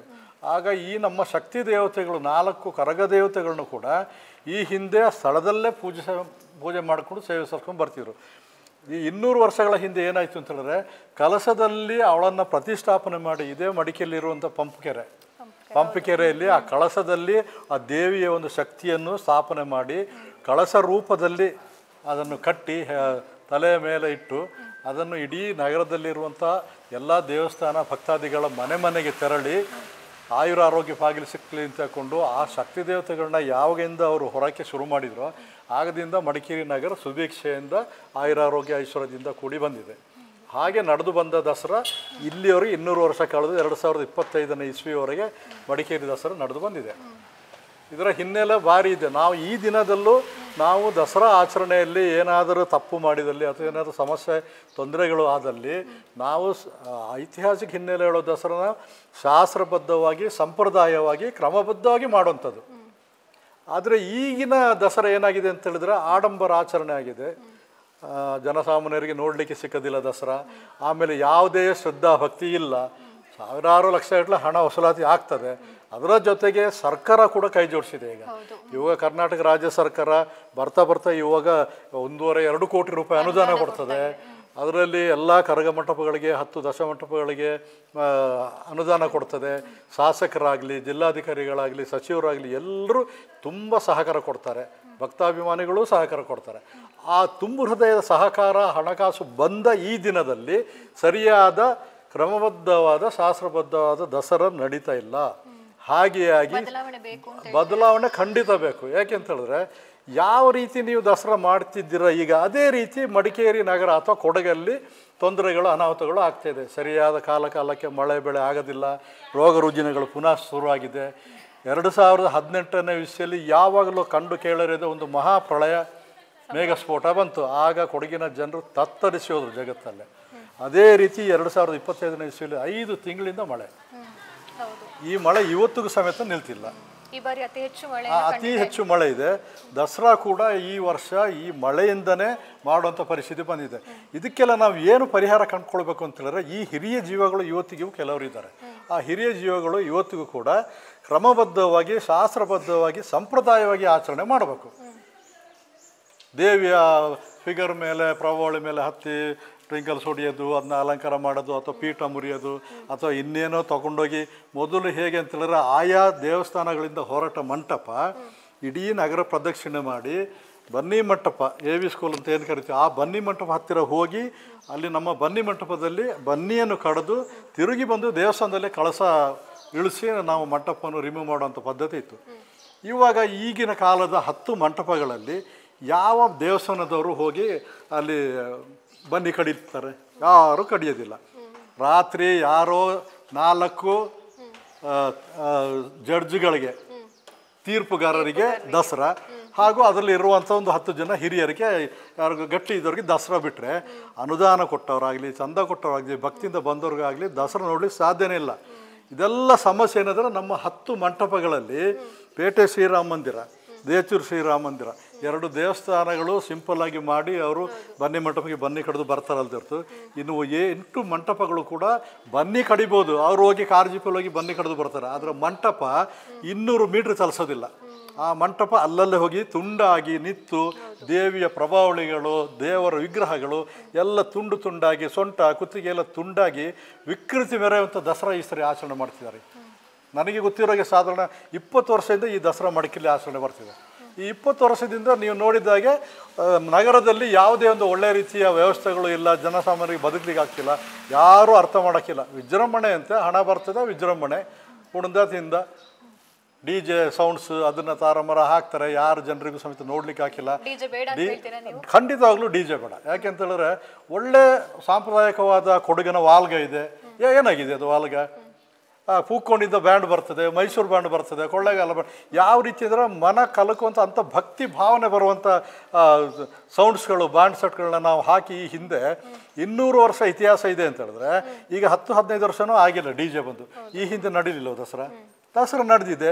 ಜನರು ಮಂಟಪನ ಮುಂದೆ ಬಂದು ಆ ಮಂಟಪನ ನೋಡಿ ಭಕ್ತಿಯಿಂದ ಕೈ ಮುಗಿಯುವಂಥ ಒಂದು ವ್ಯವಸ್ಥೆ ಇತ್ತು, ಅಂದರೆ ಆ ಭಾವನೆ ಇತ್ತು. ಈಗ ಮಂಟಪ ನೋಡಿದ್ರೆ ಕ್ಯಾಕರಿಸಿ ಉಗಿಯುವಂಥ ಭಾವನೆ ಇದೆ. ಯಾಕಂದರೆ ಆ ಮಂಟಪದಲ್ಲಿ ಜನಸಾಮಾನ್ಯರು, ಮಕ್ಕಳು, ಮಹಿಳೆಯರು, ಹೆಂಗಸರು ಯಾರೂ ಹೋಗುವಾಗಿಲ್ಲ. ಹೋದ್ರೆ ಅವರ ಗತಿ ಸಂಪಾರ ಮಾಡಿ ಹಾಕ್ತಾರೆ. ಅವ್ರನ್ನ ನೂಕಿ ಕೆಳಗೆ ಬೀಳಿಸಿ, ಅವ್ರು ಯಾರೂ ಒಂದು ಸಾಧಾರಣ ಒಂದು 500 ಮೀಟ್ರ್ ದೂರದಲ್ಲಿ ಮಂಟಪ ಕಂಡ್ರೆ ನಿಲ್ತಾರೆ, ಇಲ್ಲರೂ ಹೋಗ್ತಾರೆ. ಪ್ರದರ್ಶನ ಬಗ್ಗೆ ಹೇಳೋದಾದ್ರೂ ಕೂಡ ಕೆಲವು ಜನರಿಗೆ ಮಾತ್ರ, ಅಂದ್ರೆ ತೀರ್ಪುಗಾರರು ಬಂದಾಗ ಮಾತ್ರ ಪ್ರದರ್ಶನ ಕೊಡ್ತಾರೆ, ಜನಸಾಮಾನ್ಯರಿಗೆ ಅದು ಸಿಗ್ತಾ ಇಲ್ಲ ಅಂತ ಹೇಳಿದ್ರೆ ಅದ್ರ ಬಗ್ಗೆ ಏನು ಹೇಳ್ತೀರಾ ಸರ್? ಖಂಡಿತವಾಗ್ಲು. ಯಾಕೆಂತ ಹೇಳಿದ್ರೆ ಈ ಇಂದಿನ ದಿನಗಳಲ್ಲಿ ಏನಾಗ್ತಿದೆ ಅಂತ ಹೇಳಿದ್ರೆ, ಯಾವ ಮಂಟಪದಲ್ಲಿ ಕೂಡ ಅವರು ಸರಿಯಾದ ವಿಗ್ರಹ ಸ್ಥಾಪನೆ ಮಾಡೋದಿಲ್ಲ. ಯಾಕಂದರೆ ಅತಿಯಾದ ಎತ್ತರ ಅಗಲ ಮಾಡ್ಕೊಳ್ತಾರೆ. 2, 3, 4 ಟ್ಯಾಕ್ಟ್ರಿಗಳು. ಹೌದು. ಈಗ ದಸರಾ ಸಮಿತಿ, ದಶಮಂಟಪ ಸಮಿತಿ ಇವತ್ತಿಗೂ ಜೀವಂತ ಇದೆ. ಆ ದಸರಾ ಸಮಿತಿ, ದಶಮಂಟಪ ಸಮಿತಿಯವರು ಇವತ್ತಿಗೂ ಅದಕ್ಕೆ ಕಡಿವಾಣ ಹಾಕ್ತಾನೆ ಬಂದಿದೆ. 2 ಟ್ರ್ಯಾಕ್ಟರ್ ತರಬೇಕು, ಅತಿ ಉದ್ದ ಹೆಚ್ಚು ಮಾಡಬಾರ್ದು, DJ ಮಾಡಿ ಪ್ರದರ್ಶನ ಮಾಡಬಾರ್ದು. ಆಮೇಲೆ ಜನಸಾಮಾನ್ಯರಿಗೆ ರಾತ್ರಿಯಿಂದ ಬೆಳಗಿನ ಜಾವದವರೆಗೂ ಪ್ರದರ್ಶನ ಕೊಡಬೇಕು. ಪ್ರದರ್ಶನ ಇಲ್ಲದ್ರೆ ಅದನ್ನು ಚಲನವಲನ ಇಲ್ಲದೆ ಸ್ಟಾಗ್ನೆಟ್ ಆಗಿ ಆದರೂ ನಿಲ್ಲಿಸ್ಕೊಳ್ಳಿ. ಜನರು ಬಂದು ಕೊನೆ ಪಕ್ಷ ಏನು ವಿದ್ಯುತ್ ಅಲಂಕಾರದ ಬೋರ್ಡ್ ಇದೆ, ಮತ್ತು ದೇವರ ವಿಗ್ರಹಗಳಿದೆ, ಪ್ರತಿಷ್ಠಾಪನೆ ಇದೆ, ಎಲ್ಲದನ್ನು ಒಂದು ಚಂದ ವಸೂಲಾತಿ ಮಾಡ್ಲಿಕ್ಕೆ ಹೋದಾಗ ಎಲ್ಲರೂ ಕೈ ತುಂಬ ದುಡ್ಡು ಕೊಡ್ತಾರೆ. ಆವಾಗ ಅವರಿಗೆ ಒಂದು ಕಾಣಲಿಕ್ಕೆ ಒಂದು ಭಕ್ತಿ ಭಾವನೆ ಬೇಕಲ್ವಾ? ಆ ರೀತಿ ದಸರಾ ಮಾಡಲಿಕ್ಕೆ ಸಾಧ್ಯನೇ ಈಗ ಕೊಡ್ತಿಲ್ಲ ಇವರು. ಏನಂದರೆ ಅದನ್ನು ಫಿಗರ್ಗಳನ್ನೆಲ್ಲ ಕಟ್ ಮಾಡಿ, ಲೈಟ್ ಆಫ್ ಮಾಡಿ, ಕತ್ತಲೆ ಮಾಡಿ, ಏನು ಪ್ರಭಾವಳಿಗಳಿದೆ, ಮುಖ್ಯ ಪ್ರಭಾವಳಿಗಳು, ಅದನ್ನು ಅವರು ಮಲಗಿಸಿರ್ತಾರೆ ಪೀಠದ ಮೇಲೆ. ಯಾರ ಕಣ್ಣಿಗೂ ಕಾಣೋಕ್ಕಿಲ್ಲ. ಯಾವಾಗ ತೀರ್ಪುಗಾರರು ಬಂದರು ಆವಾಗ ಅಂತೇಳಿ ಹಾರಿ ಆಡಿ ಪ್ರೇಕ್ಷಕರಿಗೆ ಸಮೇತ ಹಿಂದೆ ಮುಂದೆ ನೋಡದೆ ತಳ್ಳಿ ನುಗ್ಗಲಿನಲ್ಲಿ ಬೀಳಿಸಿ ನೀವು ನೋಡ್ಬೋದು. ದಸರಾದ ಮಾರನೇ ದಿನ ಸಾವಿರಾರು ಪಾದರಕ್ಷೆಗಳು ದಾರಿಯಲ್ಲಿರ್ತದೆ. ಇದಕ್ಕೆ ಕಾರಣ ಮಂಟಪ ಸಮಿತಿ, ದಸರಾ ಮಾಡುವಂಥ ಮಂಟಪಗಳೇ. ಯಾಕೆಂತಂದರೆ ಇವ್ರಿಗೆ ತೀರ್ಪುಗಾರರು ಬಂದರು ಅಂದರೆ ಇವ್ರಿಗೆ ಮೈಗೆ ದೇವ್ರು ಬರ್ತದೆ. ದೇವ್ರು ಬಂದು ಹೂ ಅಂತೇಳಿ ಹಾರಾಡಿ ಇದ್ದವ್ರನ್ನೆಲ್ಲ ನುಗ್ಗಿ ಹೆಂಗಸರು ಮಕ್ಕಳು ಯಾರಿದಾರ ನೋಡದೆ ಇವ್ರೇನು ಮಾಡ್ತಾರೆ 6-7 ಜನ ತೀರ್ಪುಗಾರರಿಗೆ ದಸರಾನ ತೋರಿಸ್ತಾರೆ. ಪ್ರೇಕ್ಷಕರಿಗೆ ಕಾಣೋದಿಲ್ಲ. ಅವ್ರಿಗೆ ದಸರಾ ತೋರಿಸ್ತಾರೆ. ಅವ್ರು ಏನಂತೇಳಿ ಅಂಕ ಹಾಕ್ತಾರೆ. ಯಾರಿಗೆ ಮೊದಲು 2-3 ಅಂತೇಳಿ ಮಾಡಿ ಹೋಗ್ತಾರೆ. ಅದು ಮಾರನೇ ದಿನ ಅವರಿಗೆ ಪ್ರೈಸ್ ಸಿಕ್ಕಿರೋ ಸಾಕು. ಅದು ಬಿಟ್ಟು ಐತಿಹಾಸಿಕ ದಸರಾ ಅದೊಂದು ಪಾರದರ್ಶಕವಾಗಿ ಆಗಬೇಕು, ಭಯಭಕ್ತಿಯಿಂದ ಆಗಬೇಕು. ಇಲ್ಲಿರುವಂಥ ಕೊಡಗಿನ ಎಲ್ಲ ಭಕ್ತಾದಿಗಳಿಗೂ ಸಮೇತ ಒಳ್ಳೆ ರೀತಿಯ ಒಂದು ಭಯಭಕ್ತಿಯಿಂದ ಒಂದು ಜಾತ್ರೆ ಸಮಾರಂಭನ ಮಾಡಬೇಕು ಅನ್ನೋಂಥ ಆಲೋಚನೆ ನಮ್ಮ ದಶಮಂಟಪದಲ್ಲಿ ಯಾರೂ ಈ ತತ್ಕಾಲಕ್ಕೆ ಈಗ ಮಾಡ್ತಿಲ್ಲ. ಅದು ಭಾರಿ ಬೇಜಾರ ಸಂಗತಿ ನಮಗೆ. ಯಾಕಂದ್ರೆ ನಾವು 50 ವರ್ಷದಿಂದ ದಸರಾ ನೋಡ್ತಾ ಬಂದಿದ್ದೀವಿ. ಆ ಕಾಲದ ದಸರಕ್ಕೂ ಈ ಕಾಲದ ದಸರಕ್ಕೂ ಆಗ ತುಂಬ ಕಷ್ಟ ಇತ್ತು. ಇವಾಗ ಅನುದಾನ ಹಣಕಾಸು ತಾನಾಗಿ ಒದಗಿ ಬರ್ತದೆ. ಆದರೂ ಕಷ್ಟಪಡ್ತಾರೆ, ಎಲ್ಲರೂ ತುಂಬ ಕಷ್ಟಪಡ್ತಾರೆ. ಆದರೆ ಆ ಒಂದು ಭಕ್ತಿ ಭಾವನೆ ಇಲ್ಲ, ಒಂದು ಸಾಂಪ್ರದಾಯಿಕ ವ್ಯವಸ್ಥೆ ಇಲ್ಲ. 4 ಶಕ್ತಿ ದೇವತೆಗಳಾದ ಕರಗ ದೇವತೆಗಳು ಏನು ಅದು ಸಾಂಪ್ರದಾಯಿಕವಾಗಿ ಹೊರಡಿಸ್ತಾರೆ ಅಷ್ಟನ್ನು ಬಿಟ್ಟರೆ ಇನ್ನು ಯಾವ ದೇವಸ್ಥಾನಗಳಲ್ಲಿ ಕೂಡ ಆ ಸಂಪ್ರದಾಯ ಈ ದಿನ ಕಡಿಮೆ ಆಗಿ ಹೋಗಿದೆ. ಅದೊಂದು ಭಾರಿ ಬೇಸರದ ಸಂಗತಿ ಅಂತ ಹೇಳಲಿಕ್ಕೆ ನನಗೆ ಭಾರಿ ನೋವಾಗ್ತದೆ. ದಶಮಂಟಪ ಸಮಿತಿ ಸಭೆ ಆಗಿದೆಯಾ ಈಗ? ದಶಮಂಟಪ ಸಮಿತಿ ಆಗಿದೆ, ದಸರಾ ಸಮಿತಿ ಆಗಿದೆ. ದಸರಾ ಸಮಿತಿಗೆ ಜಿಲ್ಲಾಧಿಕಾರಿಗಳು ಅಧ್ಯಕ್ಷರು, ಜಿಲ್ಲಾಧಿಕಾರಿ ಇಲ್ಲದ್ರೆ ನಗರಸಭೆ ಬೋರ್ಡ್ ಇದೆ, ನಗರಸಭಾ ಅಧ್ಯಕ್ಷರು. ಖಂಡಿತವಾಗ್ಲೂ ಸರ್ಕಾರ, ನಗರಸಭೆ ಅಧ್ಯಕ್ಷರು, ಜಿಲ್ಲಾಧಿಕಾರಿಗಳು ಎಲ್ಲ ತುಂಬು ಹೃದಯ ಸಹಕಾರ ಕೊಡ್ತಾರೆ. ಎಂಥ ಸಂದರ್ಭದಲ್ಲಿ ಕೂಡ ಮಾಡಿದ್ದಾರೆ. ಹಾಗೂ ಇದೇ ಇಲ್ಲಿ ಮಡಿಕೇರಿಯಲ್ಲಿ ಒಂದು ಮುಖ್ಯವಾಗಿ ಒಂದು ಶಕ್ತಿ ದಿನಪತ್ರಿಕೆ ಅಂತೇಳಿ ಇದೆ, ಮಾಧ್ಯಮ ಪತ್ರಿಕೆ. ಅವರಲ್ಲಿ ಚಿದ್ವಿಲಾಸ ಆಗಲಿ, ರಾಜೇಂದ್ರ, ಇವರೆಲ್ಲ ತುಂಬ ಅವರು ಶ್ರಮಪಟ್ಟಿದ್ದಾರೆ ಹಿಂದೆ. ಇವರೆಲ್ಲ ಸಹಕಾರದಿಂದ ಒಂದು ಎಲ್ಲಿಯೋ ಹೋಗುವಂಥ ದಸರಾವನ್ನು ಪುನಃ ತಂದು ರಸ್ತೆಯಲ್ಲಿ ನೇರವಾಗಿ ಇಡುವಂಥ ಕೆಲಸ ಕೂಡ ಮಾಡಿದ್ದಾರೆ. ಈ 2 ಟ್ಯಾಕ್ಟ್ರಿಗಳೇ ಮಾಡಬೇಕು, ಅದನ್ನು ಮಾಡಬಾರ್ದು. ಇಷ್ಟು ಉದ್ದ, ಇಷ್ಟು ಅಗಲ, ಇಷ್ಟು ಎತ್ತರ ದೇವತೆಗಳನ್ನ ಮುಂಚೆ ನಾನೇ ನೋಡ್ದಂಗೆ 10 ವರ್ಷದ ಹಿಂದೆ ಇದೇ ದೇವಸ್ಥಾನಗಳಲ್ಲಿ ದೇವಿಯ ವಿಗ್ರಹ ರುಂಡ ಬೇರೆ, ಮುಂಡ ಬೇರೆ, ಕೈ ಕಾಲುಗಳು ಬೇರೆ, ಈ ರೀತಿ ಮಾಡಿ ದಸರಾ ಮಾಡ್ತಿದ್ದ ಸಂದರ್ಭದಲ್ಲಿ ದಶಮಂಟಪ ದಸರಾ ಸಮಿತಿಯ ಒಂದು ಪದಾಧಿಕಾರಿಗಳ ಅಧ್ಯಕ್ಷರುಗಳು, ಸಮಿತಿಯವರು, ಅವರಿಗೆ ನಾನು ಈಗ ಧನ್ಯವಾದ ಹೇಳಬೇಕು. ಯಾಕೆಂದರೆ ಅವರು ಆವಾಗ ಒಂದು ನಿಯಮ ಹೊರಡಿಸಿದ್ರು. ಯಾವುದೇ ಕಾರಣಕ್ಕೂ ಮುಖ್ಯ ಪ್ರಭಾವಳಿ ದೇವನ ವಿಗ್ರಹಗಳನ್ನು ತುಂಡರಿಸಬಾರದು. ತುಂಡು ಮಾಡಿದರೆ ಅವರಿಗೆ ತೀರ್ಪುಗಾರರು ಅವ್ರಿಗೆ ತೀರ್ಪು ಕೊಡೋದಿಲ್ಲ, ಪ್ರೈಸ್ ಕೊಡೋಕ್ಕಿಲ್ಲ, ಬಹುಮಾನ ಇಲ್ಲ ಅಂತೇಳಿ. ಅದು ಬಂದ ನಂತರ ಸ್ವಲ್ಪ ಪ್ರಭಾವಳಿಗಳನ್ನು ತುಂಡರಿಸಿ ಕುಣಿಸುವಂಥ ಒಂದು ವ್ಯವಸ್ಥೆ ನಿಲ್ಲಿಸಿದ್ದಾರೆ. ಆದರೂ ಸೈಡ್ ಫಿಗರ್ಗಳು, ರಾಕ್ಷಸರಾಗಲಿ, ಈ ಸಣ್ಣ ಫಿಗರ್ಗಳಾಗಲಿ, ಸಣ್ಣದು ದೇವರ ಅದನ್ನು ಕಟ್ ಮಾಡ್ತಾರೆ, ಅದನ್ನು ಎಳೆದು ಮಾಡಿ ವಿಕೃತಿ ಥರದಲ್ಲಿ ದಸರಾ ಮಾಡ್ತಾರೆ. ಖಂಡಿತ ಮಾಡಬಾರ್ದು. ಇದು ಬೇರೆ ದಸರಾದಾಗೆ ಅಲ್ಲ, ಐತಿಹಾಸಿಕ ಹಿನ್ನೆಲೆ ಇರೋದು ಮಡಿಕೇರಿ ದಸರಾ ಅಂದರೆ ಅದಕ್ಕೊಂದು ಪುರಾಣ ಇತಿಹಾಸನೇ ಇದೆ. ನಾವು ಈ ವರ್ಷ ದಸರಾನ ಬೇರೆ ರೀತಿಯಲ್ಲಿ ಮಾಡಿದ್ರೆ ಬರೋ ವರ್ಷ ಇಡೀ ಕೊಡಗಿನ ಜನ ಅದನ್ನು ಅನುಭವಿಸ್ತಾರೆ, ಬೇಡದ ರೀತಿಯಲ್ಲಿ ಅನುಭವಿಸ್ತಾರೆ. ಹಾಗಾಗಿ ಇದು ನಿಜವಾಗ್ಲೂ ಹೇಳಿದ್ರೆ ಈ 10 ಮಂಟಪದವರು ಮುಖ್ಯ. ಅವರು ಈ ದಸರಾ ಈ ರೀತಿ ಬೆಳೆದು ಬಂದದಕ್ಕೆ ಕಾರಣ 10 ಮಂಟಪದವರು, ಮಂಟಪ ದೇವಸ್ಥಾನದವರು. ದಯವಿಟ್ಟು ಅವ್ರು ಏನಂತ ಹೇಳಿದ್ರೆ ತುಂಬ ಒಂದು ಗಮನ ಇಟ್ಕೊಂಡು ಭಕ್ತಿ ಭಾವನೆಗೆ ಎಲ್ಲಿಯೂ ಚ್ಯುತಿ ಬಾರದ ಹಾಗೆ ಒಂದು ಹಿನ್ನೆಲೆ ಬೇಕು, ಐತಿಹಾಸಿಕ ಹಿನ್ನೆಲೆ. ದಸರಾ ನಾಡ ಹಬ್ಬಕ್ಕೆ ಯಾವ ಜಾತಿ ಭೇದ ಧರ್ಮ ಬಿಟ್ಟು ಎಲ್ಲರೂ ಕೂಡ ಒಗ್ಗಟ್ಟಾಗಿ ಮಾಡ್ತಿದ್ದಾರೆ ದಸರಾ. ಆವಾಗ ಅದನ್ನು ಒಂದು ಸರಿಯಾದ ಕ್ರಮಬದ್ಧವಾಗಿ ಮಾಡಿದಲ್ಲಿ ಅದು ಮುಂದಿನ ದಿನಗಳಲ್ಲಿ ಕೊಡಗು ಜಿಲ್ಲೆ ಇನ್ನೂ ವಿಜೃಂಭಣೆಯಿಂದ ಅಭಿವೃದ್ಧಿಯಲ್ಲಿ ಸಾಗ್ತದೆ ಅಂತೇಳಿ ನಾನು ಹೇಳಿಕೆ ಇಷ್ಟಪಡ್ತೀನಿ. ಸರ್, ಇನ್ನು ನೀವು ನಮ್ಮ ಈ ಸಮಿತಿ ಸದಸ್ಯರು ಯಾರನ್ನಾದ್ರೂ ನೀವು ನೆನೆಸ್ಕೊಳ್ಳೋದಾದ್ರೆ, ಇಲ್ಲಿವರೆಗೆ ಅವರ ಕೊಡುಗೆ ಬಹಳಷ್ಟಿದೆ, ಇಲ್ಲಿಗೆ ಅವನು ಯಾವತ್ತೂ ಮರೆಯುವ ಹಾಗೆ ಇಲ್ಲ ಅಂತೇಳಿ ಅಂಥವ್ರನ್ನ ಯಾರನ್ನಾದ್ರು ನೆನೆಸ್ಕೊಳ್ಳೋದಾದ್ರೆ ಹೇಳ್ತೀರಾ ಸರ್? ದಸರಾ ಈಗ 200 ವರ್ಷಗಳ ಹಿಂದೆಯಿಂದ ನೆನೆಸ್ಬೇಕು ಅಂತ ಹೇಳಿದ್ರೆ ಮೊದಲನೇದಾಗಿ ನಮ್ಮದೇ ಅಜ್ಜ ಅವರು ಭೀಮ್ ಸಿಂಗ್ರವರು ರಘುರಾಮ ಮಂದಿರದಲ್ಲಿ ದಸರಾ ಮಾಡಿದ್ದು. ಪಲ್ಲಕ್ಕಿಲಿ ಹೊತ್ತು ಬರುವಂಥ ಕಾಲ ಸುಮಾರು ವರ್ಷಗಳಲ್ಲಿ ನಡೆದು ಬಂತು.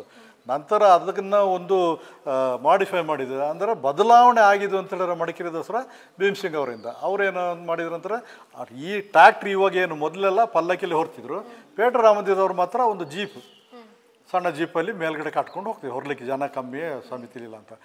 ಆವಾಗ ಇವರು ಏನು ಮಾಡಿದರು, ಮೊದಲನೇದಾಗಿ ಟ್ಯಾಕ್ಟ್ರಲ್ಲಿ ಪೀಠ ಹೊಡೆದು ವಿದ್ಯುತ್ ಅಲಂಕಾರದ್ದು ಬೋರ್ಡ್ ಫಿಕ್ಸ್ ಮಾಡಿ, ಆವಾಗ ಮೈಸೂರಿನಿಂದ ಒಂದು ಪ್ರಭಾವಳಿಯನ್ನು, ಅಂಬಾಭವಾನಿ ಅಂತ ಪ್ರಭಾವಳಿಯನ್ನು ಮೊದಲನೇದಾಗಿ ಮಡಿಕೇರಿ ನಗರದ ಈ ದಸರಾ ಸಮಿತಿಗೆ ಪರಿಚಯಿಸಿಕೊಟ್ಟಂಥ ವ್ಯಕ್ತಿ ಪ್ರಭಾವಳಿ, ಲೈಟಿಂಗ್, ಟ್ಯಾಕ್ಟ್ರ್, ವಾಲಗ ಇದನ್ನು ಪರಿಚಯಿಸಿಕೊಟ್ಟಂಥವ್ರು ಭೀಮ್ ಸಿಂಗ್ ಅಂತ ಹೇಳೋದು. ಆನಂತರ ಈಗ ನಡೀತಿರುವಂಥ 3ನೇ ದಸರಾ ದೇಚೂರು ಶ್ರೀರಾಮ ಮಂದಿರ ಮಡಿಕೇರಿ, ಅವರಲ್ಲಿ ಕೂಡ ಪಾಪುಡು ಅನ್ನುವಂಥವ್ರು ಇದ್ದರು. ಅವರು ಭಾರಿ ಶ್ರಮ ಪಟ್ಟಿದ್ದಾರೆ. ಕೃಷ್ಣಪ್ಪ ಅಂತೇಳಿ ಇದ್ದರು. ಇಂಥವರೆಲ್ಲ ಈ ಹಿಂದೆ ಭಾರಿ ಶ್ರಮಪಟ್ಟು ವಿಜೃಂಭಣೆಯಿಂದ ಮಾಡಿಸಿದ್ದಾರೆ. ನಾಯ್ಡು ಅಂತ ದಂಡಿ ಮಾರಮ್ಮ ಬಾಲಕ ಬಲರಾಮ ಮಂದಿರ ಅಂತೇಳಿ, ಆವಾಗ ಇದೇ ಈಗ ದಂಡಿನ ಮಾರಮ್ಮ ದೇವಸ್ಥಾನ ಅಂತ ಹೇಳ್ತಾರೆ. ಆ ದೇವಸ್ಥಾನ ಆ ಕಾಲದಲ್ಲಿ 90 ವರ್ಷದಿಂದ ಬಾಲಕ ಬಲರಾಮ ಅನ್ನೋಂಥ ಹೆಸರಲ್ಲಿ ಪ್ರತೀತವಾಗಿತ್ತು. ಬಾಲಕ ಬಲರಾಮ ಪ್ರತೀತಿಯಲ್ಲಿ ಇತ್ತು. ದಂಡಿ ಮಾರಿ ಹೌದು, ಯಾರಿಗೂ ಗೊತ್ತಿಲ್ಲ. ದಂಡಿನ ಮಾರಿಯಮ್ಮ ಕರಗ ಹೊರತಾಳೆ, ಸುತ್ತಾಳೆ. ಆದರೆ ಆ ದಸರಾ ಸಮಿತಿಯವರು ಬಾಲಕ ಬಲರಾಮ ಅಂತ ತಗೊಂಡು ಸ್ಥಾಪನೆ ಮಾಡಿ ಅವರು ದಸರಾ ಮಾಡುವಾಗ ಆ ರೀತಿ ಅವರು ಕೂಡ ಮಣಿಗಳನ್ನ ಪೋಣಿಸೋದು, ಕಂಬಗಳನ್ನ ಇಡೋದು, ಈ ರೀತಿ ಮಾಡಿ ಅವರು ಸಮೇತ ವಿಜೃಂಭಣೆಯಿಂದ ಆಗ ಮಾಡ್ತೀರು. ಆವಾಗ ದೇಚೂರು ಶ್ರೀರಾಮ ಮಂದಿರಲ್ಲಿ ಭೀಮಸಿಂಗ್ ಅವ್ರದ್ದು ಪೇಟ್ರಾ ಮಂದಿರ ಒಂದು ಈಗಿನ ದೇಚೂರು ಶ್ರೀರಾಮ ಮಂದಿರ ಮಾತ್ರ ಇದ್ದಿದ್ದು. ಆಮೇಲೆ ದಂಡಿನ ಮಾರಿಯಮ್ಮನ ದೇವಸ್ಥಾನ. ಈ 4 ದೇವಸ್ಥಾನಗಳಲ್ಲಿ ನಡೆಯುವಂಥ ದಸರಾ ಭಾರಿ ವರ್ಷಗಳಲ್ಲಿ ನಡ್ಕೊಂಬಂತು. ತದನಂತರ ಚೌಡೇಶ್ವರಿ ದೇವಸ್ಥಾನದಿಂದ ಮಂಟಪ ಶುರು ಮಾಡಿದರು. ಚೌಡೇಶ್ವರಿ ದೇವಸ್ಥಾನದವರು ಕೂಡ ಸೇರಿ 5 ಮಂಟಪಗಳೇ ಇದ್ದಿದ್ದು ಮಡಿಕೇರಿ ನಗರದಲ್ಲಿ. ಆ ನಂತರ ದಿನಗಳಲ್ಲಿ ಕುಂದಮಠ ಚೌಟಿ ಮಾರಿಯಮ್ಮ, ಕಂಚೆ ಕಾಮಾಕ್ಷಮ್ಮ, ಕೋಟೆ ಮಾರಿಯಮ್ಮ, ಕೋದಂಡರಾಮ, ಕೋಟೆ ಮಹಾಗಣಪತಿ, ಕರಾವಲೆ ಭಗವತಿ. ಸರ್ಕಾರ ಅದಕ್ಕೆ ಕಡೆಯನ್ನು ಹಾಕಿದರೆ ಇನ್ನೂ ಒಂದು 10-20 ದಸರಾ ಆಗ್ತಿತ್ತು ಮಂಟಪ. ಅವರು ನವರಾತ್ರಿ, ದಶ ಮಂಟಪ, 10 ದಿನ ಅಂತೇಳಿ ಅವ್ರು ಅಲ್ಲಿಗೆ ಅದನ್ನ ಕ್ಲೋಸ್ ಮಾಡಿದ್ರು. ದಸರಾದ ನಿಯಮದ ಪ್ರಕಾರನೇ 10 ಮಂಟಪದ ಮೇಲೆ ಮಾಡಬಾರ್ದು ಹೇಳಿದ್ರು. ಕರಗ ಹೊರಡಲಿಲ್ಲ ಅಂತ ಹೇಳಿದ್ರೆ ನವರಾತ್ರಿ ಇಲ್ಲ.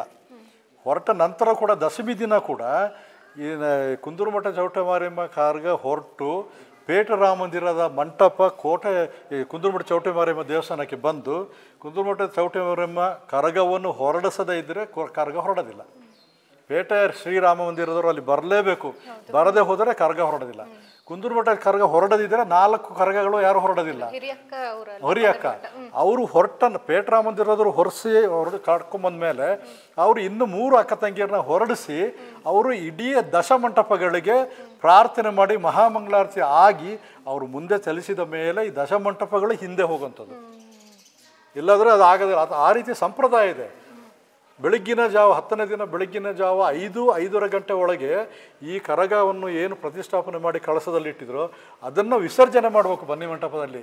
5-5:30 ಗಂಟೆ ಒಳಗೆ ಸೂರ್ಯ ಉಪದೇಶ ಆಗೋದ್ರೊಳಗೆ ಕರಗ ಕಳಸವನ್ನು ವಿಸರ್ಜನೆ ಮಾಡದಿದ್ದರೆ ಆಗ ಯಾರಾದರೂ ನೋಡಿದರೆ ಗೊತ್ತಾಗ್ತದೆ ಆ ಕರಗವನ್ನು ಹೊತ್ತಂಥ ಒಂದು ಪೂಜಾರಿನ ನಿಲ್ಲಕ್ಕೆ ಬಿಡೋದಿಲ್ಲ, ಅದು ಎಳ್ಕೊಂಡು ಹೋಗ್ತಾ ಇರ್ತದೆ ಬಿಡಿಸಿ. ಅಂದರೆ ಅದು ಇನ್ನೂ ನಾನು ನಿಲ್ಲಕ್ಕೆ ಸಾಧ್ಯ ಇಲ್ಲ, 10 ದಿನ ಕಳೀತು, ನನ್ನ ವಿಸರ್ಜನೆ ಮಾಡಿ ಅನ್ನೋಂಥ ಸೂಚನೆ ದೇವಿ ಕೊಟ್ಟಿರ್ತಾಳೆ. ಅದನ್ನು ನೀವು ಬೇಕಾದ್ರೆ ನೀವು ಈ ರೀತಿ ನೋಡಿ ಒಂದು ದಿನ 10ನೇ ದಿನ 5 ಗಂಟೆ 6 ಗಂಟೆ ರಾತ್ರಿಗೆ ಅವರು ಕಳಸ ವಿಸರ್ಜನೆ ಮಾಡಲಿಲ್ಲ ಅಂದರೆ ಅದು ನಿಲ್ಲಕ್ಕೆ ಬಿಡೋದಿಲ್ಲ. ಅಷ್ಟು ಶಕ್ತಿ ಇದೆ. ಅದನ್ನು ಹಾಗೆ ಹಗ್ಗಗಟ್ಟಿ ಎಳ್ದಂಗೆ ಎಳ್ಕೊಂಡು ಹೋಗ್ತಾರೆ. ಇಂಥ ಒಂದು ಹಿನ್ನೆಲೆ ಇರೋದು, ಒಂದು ಸಂಪ್ರದಾಯ ಇರುವಂಥ ದಸರನ್ನ ನಾವು ಖಂಡಿತವಾಗ್ಲೂ ಹಾಳು ಮಾಡಬಾರ್ದು. ಅದು ದೇಶಕ್ಕಿನ್ನೂ ಒಳ್ಳೆಯದಲ್ಲ, ನಮ್ಮ ಕೊಡಗಿಗಂತೂ ಭಾರಿ ಅಧ್ವಾನ ಆಗ್ತದೆ. ನಿಮ್ಮ ಮಂಟಪದ ಬಗ್ಗೆ ಮಾತಾಡೋದಾದ್ರೆ ಯಾವ ವರ್ಷದ ಮಂಟಪ ನಿಮ್ಗೆ ತುಂಬಾ ಇಷ್ಟವಾಗಿತ್ತು ಅಂತ? ಅಂಡ್ ಇನ್ನೊಂದು ಕೇಳಬೇಕು, ಯಾವ ವರ್ಷ ನಿಮ್ಗೆ ತುಂಬಾ ನಿರಾಶೆ ಮೂಡಿಸಿದೆ? ಅಂದ್ರೆ ನೀವು ಕೂಡ ನಮ್ಗೆ ಬಹುಮಾನ ಸಿಗ್ಬೋದು ಅಂತ ಅನ್ಕೊಂಡಿದ್ವಿ, ಆದ್ರೂ ಸಿಕ್ಲಿಲ್ಲ ಅಂತ ಹೇಳುವಂತ ವರ್ಷ ಯಾವ್ದಾದ್ರು ನೆನಪು ಮಾಡ್ಕೊಳ್ಳೋದಾದ್ರೆ ಅದು ಯಾವ ವರ್ಷ ನಮಗೆ ಇಷ್ಟವಾದದ್ದು ಹಾಗೆ ನಿರಾಶೆ ಮೂಡಿಸಿ? ನಮಗೆ ಯೋಚನೆ ಆಗೋದಾದ್ರೆ 75ನೇ ವರ್ಷದಲ್ಲಿ ದೇಚೂರು ಶ್ರೀರಾಮದಲ್ಲಿ ಮಂಟಪ ಮಾಡಿದ್ರು. ಮಂಟಪ ಮಾಡಿದಾಗ ಭಾರಿ ಅದರಲ್ಲಿ ಒಂದು ಬದಲಾವಣೆ ಕೊಟ್ಟು ನಾವು ದೇಚೂರು ಶ್ರೀರಾಮ ಮಂದಿರದ್ರು ಆ ವರ್ಷದಲ್ಲಿ ಬದಲಾವಣೆ ಅಂದರೆ ಎಲ್ಲ 10 ಮಂಟಪ ದೇವಸ್ಥಾನದವ್ರು ಏನು ಮಾಡ್ತಿರು ಅಂದರೆ ಫಿಗರ್ಗಳ ಹಾಗೆ ಸ್ಟಾಗ್ನೆಟ್ ಆಗಿ ಕೂರಿಸ್ಕೊಂಡು ಹೋಗ್ತಿರು, ಚಲನವಲನ ಇರಲಿಲ್ಲ. ಆಗ 75ನೇ ವರ್ಷ ನಮ್ಮದು. 75ನೇ ವರ್ಷದಲ್ಲಿ ನಾವು ಕಂಸವಧೆ ಮಾಡೋದು, ಕಂಸಾಸುರನ ವಧೆ ಶ್ರೀಕೃಷ್ಣ ಪರಮಾತ್ಮ ಮಾಡೋದು. ಆ ಒಂದು ಚಿತ್ರಾವಳಿಯನ್ನು ನಾವು ಚಲನವಲನ ಕೊಟ್ಟು ಶ್ರೀಕೃಷ್ಣ ಪರಮಾತ್ಮ ಕಂಸನ್ನು ಕೆಳಗೆ ಬೀಳಿಸಿ ಗುದ್ದಿ ಕೊಲ್ಲುವಂಥ ಒಂದು ದೃಶ್ಯನ ನಾವು ಚಲನವಲನದ ಮುಖಾಂತರ ಸಾರ್ವಜನಿಕರಿಗೆ ಭಯಭಕ್ತಿಯಿಂದ ಆ ವರ್ಷ ತೋರಿಸಿದ. ಆಗೇನಾಯ್ತಾರೆ, ನಮಗೆ ಮೊದಲನೇ ಬಹುಮಾನ ಬರಲೇಬೇಕಿತ್ತು, ಆದರೆ ಕೊಟ್ಟಿದ್ದಾರೆ ಮೊದಲನೇ ಬಹುಮಾನ. ಅದನ್ನು 2 ತುಂಡು ಮಾಡಿ ಕೊಟ್ಟಿದ್ದಾರೆ, ಬೇರೆ ದೇವಸ್ಥಾನಕ್ಕಿನ್ನು ಜಂಟಿಯಾಗಿ ಕೊಟ್ಟಿದ್ದಾರೆ. ಅದೊಂದು ನಮಗೆ ಭಾರಿ ನೋವಿನ ಸಂಗತಿ ಆಗಿತ್ತು. ಆಗ ಈಗಿನ ದಸರಾದಲ್ಲಿ ತೀರ್ಪುಗಾರರಿಗೆ ಏನಂತ ಹೇಳಿದ್ರೆ ಅವರು ಮೊದಲೇ ಹೇಳಿ ಕೊಟ್ಟಿರ್ತಾರೆ, ಹೀಗೆ ಮಾಡಿ ಹೀಗೆ ಮಾಡಿದ್ದಾರೆ, ಆ ರೀತಿ ಮಾಡ್ಕೊಂಡು ಹೋಗ್ತಾರೆ. ಆದರೆ ತುಂಬ ಚೆಂದ ಮಾಡ್ತಾರೆ. ಇವತ್ತಿಗೆ 25, 30, 40 ಲಕ್ಷ ಖರ್ಚು ಮಾಡಿ ಚೆನ್ನಾಗಿರ್ತದೆ, ಆದರೆ ಅದು ತೀರ್ಪು ಸರಿ ಇರೋದಿಲ್ಲ. ಈಗ ಪ್ರತಿ ವಿಷಯದಲ್ಲಿಯೂ ಕೂಡ ಅಲ್ಲಿ ದಶಮಂಟಪದವರು ಅಲ್ಲಿ ಹೋಗಿ ಗಲಾಟೆ, ಸ್ಟೇಜಲ್ಲಿ ಕಿತ್ತಾಟ, ಆ ಕೊಡುವಂಥ ಬಹುಮಾನನು ಬಿಸಾಕೋದು. ಅದ್ರ ಬಗ್ಗೆ ಏನ್ ಹೇಳ್ತಾರೆ, ಅದು ತುಂಬಾ ಜನರಿಗೂ ಕೂಡ ಅಸಮಾಧಾನ, ಅಂದ್ರೆ ಬೇಸರವಾದ ಸಂಗತಿ. ಎಷ್ಟೋ ಚೆನ್ನಾಗಿ ಅದ್ದೂರಿಯಾಗಿ 10 ದಿನಗಳು ಕೂಡ ದಸರಾ ಮಾಡಿ ಲಾಸ್ಟ್ ಮೂಮೆಂಟ್ಗೆ ಸ್ಟೇಜ್ ಅಲ್ಲಿ ಬಂದು ಅಷ್ಟು ಗಣ್ಯ ನಾಯಕರ ಮುಂದೆ, ಸಾರ್ವಜನಿಕರ ಮುಂದೆ ಒಂದು ಆ ರೀತಿಯ ಒಂದು ವರ್ತನೆ ತೋರಿಸುವಂತದ್ದು. ಅದು ಆ ದಿನ ಈಗ ದಶಮಂಟಪದ 10ನೇ ದಿನ ಕಳೆದು 11ನೇ ದಿನ ಬರ್ತಾ ಇರುವಾಗ ಬೆಳಗಿನ ಜಾವ 4-5 ಗಂಟೆಗೆ ಬಹುಮಾನ ಘೋಷಣೆ ಪ್ರಾರಂಭ ಮಾಡ್ತಾರೆ. ಪ್ರಾರಂಭ ಮಾಡಿದಾಗ ಏನಂತ ಹೇಳಿದ್ರೆ, ಈಗ ಯಾರೆಲ್ಲ ಇವಾಗ ರಾತ್ರಿ ಮಲಗಿಸಿ ಬರೀ ಜಡ್ಜಸ್ಗಳಿಗೆ ತೋರಿಸಿರ್ತಾರೆ ದಸರಾ, ಅವರೆಲ್ಲ ಹೋಗಿ ಏನು ಒಂದೊಂದು ಸಮಿತಿಯಿಂದ 20-30 ಜನ ಹೋಗಿ ಅಲ್ಲಿ ಸೇರಿರ್ತಾರೆ. ಸ್ಟೇಜಲ್ಲಿ ಅಷ್ಟು ಜನ ಸೇರಿ 10 ಮಂಟಪ ಅಂತ ಹೇಳಿದ್ರೆ ಆಯ್ತು, ಸುಮಾರು 100-200 ಜನ ಸೇರಿ ಆಯಿತು. ಆವಾಗ ಏನಾಗ್ತದೆ, ಎಲ್ಲರೂ ನಂದು ಮಂಟಪ ಚೆಂದ ಇದೆ, ನನ್ನ ಮಂಟಪ ಚೆನ್ನಾಗಿದೆ. ಇಲ್ಲಿ ಮೊದಲನೇದಾಗಿ ಈ ಪ್ರೇಕ್ಷಕರಿಗೆ ನೋಡೋದಕ್ಕೆ ಆಗೋದಿಲ್ಲ, ಭಯಭಕ್ತಿ ಇಲ್ಲ. ಎರಡನೇದಾಗಿ ಇವ್ರು ಹೋಗಿ ಅಲ್ಲ ನಿಂತು ಆ ದಿನ ಉಸ್ತುವಾರಿ ಸಚಿವರು ಇರ್ತಾರೆ, ಜಿಲ್ಲಾಧಿಕಾರಿಗಳು ಇರ್ತಾರೆ, ಶಾಸಕರುಗಳು ಇರ್ತಾರೆ, ಎಲ್ಲರೂ ಹಿರಿಯ ನಾಯಕರುಗಳು, ಆಮೇಲೆ ಹಿರಿಯ ಮುತ್ಸಜ್ಜಿಗಳು ಎಲ್ಲ ಇರ್ತಾರೆ. ಅಲ್ಲಿ ಯಾರನ್ನೂ ನೋಡದೆ ಇವರು ಎಲ್ಲರೂ ನನಗೆ ಮೊದಲನೇ ಬಹುಮಾನ ಬೇಕು ಅಂತ ಹೇಳಿದ್ರೆ ಇದು ಯಾವ ಪಾರದರ್ಶಕದಲ್ಲಿ ಹೇಳ್ತಾರೆ ಅವರು? ಹಾಗೆ ಹೇಳ್ತಾರೆ, ತೀರ್ಪುಗಾರರಿಗೆ ಧಿಕ್ಕಾರ, ಅವ್ರ ಪರ ಇವರ ಪರ ಅಂತೇಳಿ. ಆಗಿರುವಾಗ ತೀರ್ಪುಗಾರರು ಯಾರದೇ ಮುಲಾಜಿಗೆ ಮಣಿಯದೆ ಸರಿಯಾದ ಒಂದು ಮಂಟಪ ಏನಿದೆ, ಮಂಟಪ ತಯಾರು ಮಾಡಿ ಒಂದು 150-200 ಮೀಟರ್ ಚಲಿಸ್ಬೇಕದು. ಆಮೇಲೆ ಯಾವುದೇ ರೀತಿಯಲ್ಲಿ ಅಗಲ ಮಾಡುವಾಗ ಪ್ರೇಕ್ಷಕರಿಗೆ, ಸಾರ್ವಜನಿಕರಿಗೆ ನಡೆದಾಡಲಿಕ್ಕೆ ಜಾಗ ಕೊಡುವಂಥ ವ್ಯವಸ್ಥೆ. ಇವರು ಇಡೀ ಈಗ ಪೊಲೀಸ್ ಸ್ಟೇಷನ್, ನಗರಸಭೆ, GT ಸರ್ಕಲ್ ಇಂಥಲ್ಲೆಲ್ಲ ಅಗಲ ಇದೆ ರಸ್ತೆ, 50 ಅಡಿ ಅಗಲ ಇದೆ. ಆದರೂ 50 ಅಡಿ ಅಗಲದಲ್ಲಿ ಇವರು ಮಂಟಪ ಮಾಡಿ ಅಗಲ ಮಾಡಿದ್ರೆ ಪ್ರೇಕ್ಷಕರು ಎಲ್ಲಿ ಹೋಗ್ತಾರೆ? ಅವರ ನುಗ್ಗಲು ಮಾಡಿ, ಅದು ಒಂದು ಸಮಸ್ಯೆ. ಎರಡನೇದಾಗ ಜಡ್ಜಸ್ ಬಂದಾಗ ಎಲ್ಲರನ್ನ ಬ್ಲಾಕ್ ಮಾಡಿಬಿಡ್ತಾರೆ, ಯಾವ ಪ್ರೇಕ್ಷಕರು ಬರೋಂಗಿಲ್ಲ. ಎಲ್ಲ ಬೇಲಿ ಕೈ ಹಿಡಿದು ಬೇಲಿ ಥರ ಹಾಕ್ಕೊಳ್ತಾರೆ. ಹಾಕ್ಕೊಂಡು ಅವ್ರಿಗೆ ಏನು ತೋರಿಸಿರೋ ಬಿಟ್ಟು ಮಲಗಿದ ಫಿಗರ್, ನೆಲದಲ್ಲಿದ್ದ ಫಿಗರ್, ಎಲ್ಲ ಫಿಗರ್ಗಳು ಆಗ ಚಾಲನೆ ಬರ್ತದೆ. ಅದಕ್ಕೆ ಒಂದು ನಿಯಮ ಇದೆ ಅಲ್ವಾ? ಏನು ನಾವು ಪೀಠ ಮಾಡಿದ್ದೀವಿ, ಆ ಪೀಠದಲ್ಲೇ ಪ್ರಭಾವಳಿಗಳನ್ನ ಅಳವಡಿಸ್ಬೇಕು. ಅಲ್ಲಿ ಏನು ಏನು ಅದು ನಿಯಮ ಇದೆ, ನಿಯಮದ ಪ್ರಕಾರನೇ ಅದನ್ನು ಚಲನವಲನ ಮಾಡಬೇಕು. ಅದು ಬಿಟ್ಟು ಎಲ್ಲೋ ದೂರದ ಯಾವುದೋ ಒಂದು ಬಿಲ್ಡಿಂಗಲ್ಲಿ ಇವರು ಫೋಕಸ್ ಇಟ್ಕೊಂಡಿರ್ತಾರೆ, ಯಾವುದೋ ಒಂದು ಕಡೆಯಲ್ಲಿ ಯಾವುದೋ ಒಂದು ಫಿಗರ್ ಔಸಿಟ್ಟಿರ್ತಾರೆ, ಏನೋ ಮಾಡಿರ್ತಾರೆ. ಈ ಜಡ್ಜಸ್ಗಳು ಬರುವಾಗ ಎಲ್ಲೆಲ್ಲಿಂದ ಫಿಗರ್ಗಳು, ಲೈಟಿಂಗ್ಸ್ಗಳೆಲ್ಲ ಆನ್ ಆಗ್ತವೆ. ಹೀಗೆ ಮಾಡಿದ್ರೆ ದಸರಾ ಅಂತ ಹೇಳೋಕೆ ಹಾಕಿರಲ್ಲ. ಆಗ ನಾವು ಈ ಮ್ಯಾನ್ಸ್ ಕಾಂಪೌಂಡೋ ಗಾಂಧಿ ಮೈದಾನದಲ್ಲೋ 10 ಮಂಟಪ ದಸರಾ ಮಾಡುವ. ಯಾಕೆ? ಅಲ್ಲಿ ಎಲ್ಲೆಲ್ಲೋ ಫೋಕಸ್ ಕೊಟ್ಕೊಳ್ಳಿ, ಚಲನೆಲ್ಲೇ ಬೇಡ. ಈ ಮಂಗಳೂರು ಕದಿರಿಲೆಲ್ಲ ದೇವಸ್ಥಾನ ಮಾಡ್ತಾರೆ ದಸರಾ, ನಿತ್ಯ ದಸರಾ. ಹಾಗೆ ನಿತ್ಯ ದಸರಾ ಮಾಡಲಿ, ಇವ್ರಿಗೆ ಎಷ್ಟು ಬೇಕೋ ಅನುಕೂಲದಲ್ಲೇ ಹಾಕ್ಕೊಳ್ಳಿ. ಅದು ಬಿಟ್ಟು ಇವರು ಯಾರ್ದು ಕೂಡ ಪ್ರಭಾವಳಿಗಳು ನೆಲದ ಮೇಲೆ ಇಟ್ಕೊಂಡು ಮೇಯ್ನ್ ಫಿಗರ್ ಮಾತ್ರ ಮಂಟಪದ ಮೇಲೆ ಇರ್ತದೆ. ಅದನ್ನು ಮುಚ್ಚಿ ಮಲಗಿಸಿ ಅದು ಯಾರ ಕಣ್ಣಿಗೆ ಕಾಣೋದಿಲ್ಲ. ತೀರ್ಪುಗಾರರು ಬಂದಾಗ ಎಲ್ಲ ಹೆದರು ಬಿಡ್ಬೇಕು. ಈ ಅವತಾರ ನೋಡಿ, ಎಲ್ಲೆಲ್ಲಿಂದ ಫಿಗರ್ಗಳು ಎದ್ದು ಕುಣಿತವೆ. ಆ ಸಂದರ್ಭ ಬರುವಾಗ ಈ ರೀತಿ ಎಲ್ಲ ಅನಾಹುತಗಳು ಆಗ್ತದೆ. ಇದಕ್ಕೆಲ್ಲ ಸ್ವಲ್ಪ ಕಡಿವಾಣ ಹಾಕಬೇಕು. ಯಾಕಂದರೆ ನಮಗೆ ಭಯಭಕ್ತಿ ಬೇಕು, ನಿಯಮ ಬೇಕು, ಒಂದು ಸಂಪ್ರದಾಯ ಬೇಕು. ಈ ಅತಿರೇಕವಾಗಿ ಎತ್ತರ ಉದ್ದ ಮಾಡಿ ಎಷ್ಟೋ ಕೆಲವು ಮಂಟಪಗಳು ನಾನು ನೋಡಿದ್ರೆ ಬೇಜಾರಾಗ್ತದೆ. ಪ್ರಭಾವಳಿ, ದೇವಿಯ ಪ್ರಭಾವಳಿನೇ ಮುರಿದು, ಮಂಟಪ ಮುರಿದು, ಕುತ್ತಿಗೆ ಮುರಿದು, ಅವರು ಏನು ಚಲನವಲನ ಮಾಡ್ತಾರೆ ಆವಾಗನೇ ಮುರಿದು ಬಿದ್ದಿರ್ತದೆ. ಅದು ಅಪಚಾರ. ಅದು ಒಂದು ದೇವಿಯ ವಿಗ್ರಹ ನಾವು ದೇವಸ್ಥಾನಗಳಲ್ಲಿ ನೋಡ್ತೀವಿ, ಒಂದು ಕಳಸ, ಒಂದು ಬಾವುಟ ಮುರಿದು ಬಿದ್ದರೆ ಅದು ಅಪಶಕುನ ಅಂತ ಹೇಳ್ತೀವಿ. ಈ 10 ಮಂಟಪಗಳಲ್ಲಿರುವಂಥ ಪ್ರಭಾವಳಿಗಳು ಮುರಿದು ಬಿದ್ದಾಗ ಇದೇ ಆಗಿದೆ. ಈಗ ಎಷ್ಟೋ ದೇವಾಲಯಗಳಲ್ಲಿ ಅತಿರೇಕವಾಗಿ ಮಾಡಿಕೊಂಡು ಫಿಗರ್ಗಳು ಮುರಿದೋಗಿದೆ. ಅದೆಲ್ಲ ಒಂದು ಅಶುಭ, ಅಪಚಾರ. ಹಾಗೆ ಮಾಡಬಾರ್ದು. ಹಾಗೆ ಮಾಡದೆ ಸಾಂಪ್ರದಾಯಿಕವಾಗಿ ಮಾಡಲಿ, ಎಲ್ಲರ ಸಹಕಾರ ತಗೊಂಡು ದೇಶಕ್ಕೆ ಒಳ್ಳೆಯದಾಗಲಿ. ಮಡಿಕೇರಿ ನಗರ ನಾಗರಿಕರಿಗೂ, ಕೊಡಗು ಜಿಲ್ಲೆಯವ್ರಿಗೂ ಎಲ್ರಿಗೂ ಒಂದು ಆಯುರಾರೋಗ್ಯ ಭಾಗ್ಯ ಸಿಕ್ಕಲಿ ಅಂತೇಳಿ ನಾನು ಈ ಮೂಲಕ ದಸರಾ ಮೂಲಕ ಕೇಳ್ಕೊಳ್ಳೋದು. ತುಂಬ ಚೆನ್ನಾಗಿ ಮುಕ್ತವಾಗಿ ಮಾತಾಡಿದ್ದೀರಾ. ಹೇಗಿತ್ತು ದಸರಾ, ಈಗ ಹೇಗಿದೆ, ಇನ್ನೇನು ಬದಲಾವಣೆ ಆಗಬೇಕು ಅಂತ ಹೇಳಿ ಯಾವುದೇ ಅಂಜಿಕೆ ಇಲ್ಲದೆ ನಿಮ್ಗೆ ಏನು ಅನಿಸುತ್ತೆ ಅದನ್ನ ನಮ್ಮ ಮುಂದೆ ವ್ಯಕ್ತಪಡಿಸಿದ್ದೀರಿ ಸರ್. ನಮ್ಮ ವೀಕ್ಷಕರ ಪರವಾಗಿ ಈಗ ನಾನು ಧನ್ಯವಾದಗಳು ನಿಮಗೆ ತಿಳಿಸ್ತಾ ಇದ್ದೀನಿ ಸರ್. ನಿಮಗೂ ಧನ್ಯವಾದಗಳು. ದೇವೇಂದ್ರ ಸರ್ ಅವರು ನಮ್ಮ ಜೊತೆಗಿದ್ದಾರೆ, ಬನ್ನಿ ಅವ್ರನ್ನ ಮಾತಾಡ್ಸೋಣ. ಸರ್ ನಮಸ್ತೆ, ಕಾರ್ಯಕ್ರಮಕ್ಕೆ ಸ್ವಾಗತ ನಿಮಗೆ. ನಮ್ಮ ದೇವಾಲಯದ ಬಗ್ಗೆ ನೀವು ಹೇಳೋದಾದ್ರೆ ಸರ್. ದೇಚೂರು ರಾಮ ಮಂದಿರ ಅಂತ ಹೇಳಿದ್ರೆ ಸುಮಾರು 200 ವರ್ಷ ಹಿಂದಿನ ಪ್ರಸಿದ್ಧವಾದ ದೇವಸ್ಥಾನ. ಇದಕ್ಕಿಂತ ಮೊದಲು ಅಲ್ಲಿ ಬಾಲಕ ಬಾಲರಾಮ ರಘುರಾಮ ಮಂದಿರ ಅದಿತ್ತು. ಅವರೇ ಸ್ಟಾರ್ಟ್ ಮಾಡಿದ್ದು ಫಸ್ಟು. ಅಲ್ಲಿಂದ ಎರಡನೇದಾಗಿ ನಾವು ಸ್ಟಾರ್ಟ್ ಮಾಡಿದ್ವಿ. ನಾನು ಹೆಚ್ಚು ಕಮ್ಮಿ ಇಲ್ಲಿ 30-35 ವರ್ಷದ ಕೆಲಸ ಮಾಡಿ. ಆವಾಗ ನಾವು ಇರುವಾಗ ಪಲ್ಲಕ್ಕಿ ಮಂಟಪ ಇತ್ತು. ಅವಾಗ ಪಲ್ಲಕ್ಕಿ ಮಂಟಪ ಅಂತ ಹೇಳಿದ್ರೆ 4 ಕಂಬದಲ್ಲಿ ಫೋಟೋ ಇಟ್ಟು ಪೂಜೆ ಮಾಡಿ 4 ಹೆಣ್ಣು ಮಕ್ಕಳ ಆಕರಿಗೆ ಹೊತ್ತು ತಿರುವುದು. ಇದು ಇಲ್ಲಿಂದ ಹೊರಟ್ರೆ ನಗರ ಪ್ರದಕ್ಷಿಣೆ ಆಗಿ ಕಾಲೇಜು ಐ ಸಿ ಸುಬ್ಬಯ್ಯ ಅಂತ ಯಾವ ಕಮಿಷನರ್ ಆಗಿದ್ದು ಐಚಿತ ಅವರು ಅವರ ಮನೆ ಹೋಗಿ ಸುಬ್ಬಯ್ಯ ಅಂತ ಹೆಸರು ಸುಬ್ಬಯ್ಯ ಅವರು ಕಮಿಷನಲ್ಲಿ ಅಲ್ಲಿಂದ ಹಾಗೆ ಬಂದು ಚೌಕಿ ಮತ್ತು ಇಡೀ ಟೌನ್ ಪ್ರದರ್ಶನ ಮಾಡಿ ಮತ್ತು ಇಲ್ಲಿಗೆ ಬಂದು ನಾವು ಸಹ ಇದು ಮಾಡ್ತಿದ್ದು. ಅದು ಆ ದಿನಗಳಲ್ಲಿ ಈ ಆಧುನಿಕ ಪರಿಸ್ಥಿತಿ ಈ ಬ್ಯಾಂಡ್ ಇದು ಯಾವುದು ಇರಲಿಲ್ಲ. ಆವಾಗ ಇಲ್ಲಿ ಬರೀ ಒಂದು ತಾಸ ನಾವು ಹೇಳ್ತೀವಿ ಬ್ಯಾಂಡ್ ಬಿಟ್ಟು ಅದು ಮಾತ್ರ ಇದ್ದಿದ್ದು. ಆವಾಗ ಭಾರಿ ಫೇಮಸ್ ಆಗಿತ್ತು ಅದೇ ಇಲ್ಲಿಗೆ. ಅದರಲ್ಲೂ ಅಶೋಕಪುರದಲ್ಲಿ ಅವರು ಇದ್ದಿದ್ದ ಅವರು ಆವಾಗ ಮಡಿಕೇರಿಯೊಳಗೆ ಎಲ್ಲೇ ಹೋಗಲಿ ಏನೇ ಅದೇ ಒಂದು ಇದ್ದಿರಲಿ ಅಷ್ಟು ಚೆನ್ನಾಗಿ ವಿಜೃಂಭಣೆ ನಡ್ಕೊಂಡು ಬರ್ತಾಯಿತ್ತು. ಇತ್ತೀಚಿನ ದಿನಗಳಲ್ಲಿ ಈ ರಾಜಕೀಯ ಇದು ಪ್ರಾರಂಭ ಆಯಿತು. ಈ ರಾಜಕೀಯ ಯಾವಾಗ ಪ್ರಾರಂಭ ಆಯಿತು ಇವರು ಯಾವಾಗ ಪ್ರೈಸ್ ಅಂತ ಹೇಳಿದ್ರು ಅಲ್ಲಿಂದ ಈ ದಸರಾದು ಕಳೆನೇ ಹೋಯಿತು. ಯಾವಾಗ ಪೈಪೋಟಿ ಇತ್ತು ಪ್ರಶಸ್ತಿ ಬಂತು ಅಲ್ಲಿಂದ ಸ್ವಲ್ಪ ದಸರಾ ಕಳೆ ಗುಂತ ಬಂತು ಅಂತ ನಿಮ್ಮ ಅಭಿಪ್ರಾಯ? ಮತ್ತು ಇನ್ನು ಈ ಆವಾಗ ನಗರದಲ್ಲಿ ಭಾರಿ ಜನರುಗಳಿಂದ ಒಂದು ಪ್ರೇಕ್ಷಣೆ ಇತ್ತು. ಅದು ನಮ್ಮ ದೇಚೂರು ರಾಮ ಮಂದಿರ, ರಘುರಾಮ ಮಂದಿರ, ಹೀಗೆ ದಣ್ಣಿನ ಮನೆ ಇಂಥ ಒಂದು ಇದರಲ್ಲಿ ಅವಾಗ ಭಾರಿ ಪ್ರಸಿದ್ಧಿ ಪಡ್ಕೊಂಡು ಆವಾಗ ನಾವು ಒಬ್ಬ ಇಲ್ಲಿ ಮಡಿಕೇರಿನಲ್ಲ ಹೊರಗೆ ಸಾಧಾರಣ ನಾವು ಇಲ್ಲಿಂದ ಕುಟ್ಟದವರೆಗೆ ಕಲೆಕ್ಷನ್ ಹೋಗ್ತಿದ್ವು. ಇಲ್ಲಿಂದ ಕುಟ್ಟದವರೆಗೆ ಇಡೀ ಸೌತ್ ನಾರ್ತ್ ಎಲ್ಲ ಕಲೆಕ್ಷನ್ ಹೋಗ್ತಾ ಹೋಗ್ತಿದ್ವಿ. ಭಾರಿ ಆವಾಗ ನಾವು ಕಲೆಕ್ಷನ್ ಸದಸ್ಯರ ಜೊತೆ ಎಲ್ಲ ಒಟ್ಟಿಗೆ ಹೋಗ್ತಾ ಇದ್ರ ನೀವು? ಹೌದು, ನಮ್ಮ ಒಂದು ಟೀಮ್ ಮಾಡ್ತಿದ್ವು. ಆ ಟೀಮ್ನಲ್ಲಿ ನಾವು ಹೋಗ್ತಿದ್ವಿ. ಆವಾಗ ಕಲೆಕ್ಷನ್ ಅಷ್ಟು ಕಲೆಕ್ಷನ್ ಆಗ್ತಾಯಿತ್ತು, ಚೆನ್ನಾಗಿತ್ತು. ಜನರ ಸಹಕಾರನೂ ಚೆನ್ನಾಗಿತ್ತು ಆವಾಗ ಗೋಣಿಗೊಪ್ಪ ದಸರಾ ಇತ್ತಿಲ್ಲ.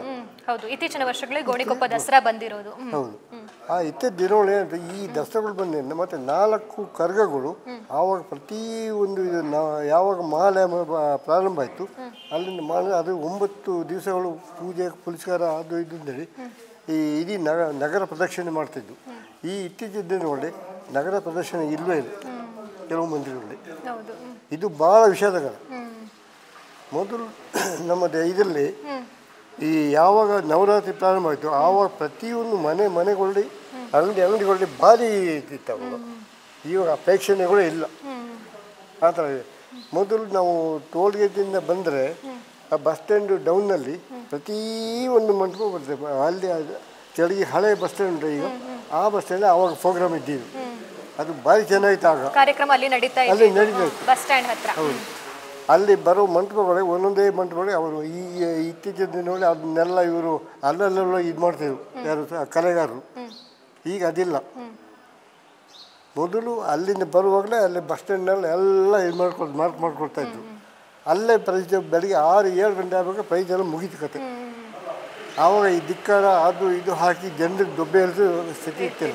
ತುಂಬ ಬದಲಾವಣೆ ಆಗಿದೆ. ತುಂಬ ಬದಲಾವಣೆ ಆಗಿದೆ. ಈ ಬದಲಾವಣೆ ಬೇಡ ನಮಗೆ. ಏನು ನಾನು ಹೇಳಬೇಕು ಅಂತ ಹೇಳಿದ್ರೆ ನಾನು ಜಾಸ್ತಿ ಮಾತಾಡೋದಿಲ್ಲ. ಏನು ನಡ್ಕೊಂಡು ಬರ್ತಾ ಇತ್ತು ಅದನ್ನೇ ಮುಂದುವರಿಸಬೇಕು ಅಂತ ನಾನು ಅಷ್ಟು ಕೇಳ್ಕೊಳ್ತೀವಿ ಅಷ್ಟೇ. ಎಷ್ಟು ವರ್ಷದಿಂದ ನೀವು ಇಲ್ಲಿ ಸೇವೆ ಸಲ್ಲಿಸ್ತಾ ಇದ್ದೀರಾ ದೇವಾಲಯಕ್ಕೆ? ನಾನು ಸುಮಾರು 25-30 ವರ್ಷ. 30 ವರ್ಷದಿಂದ.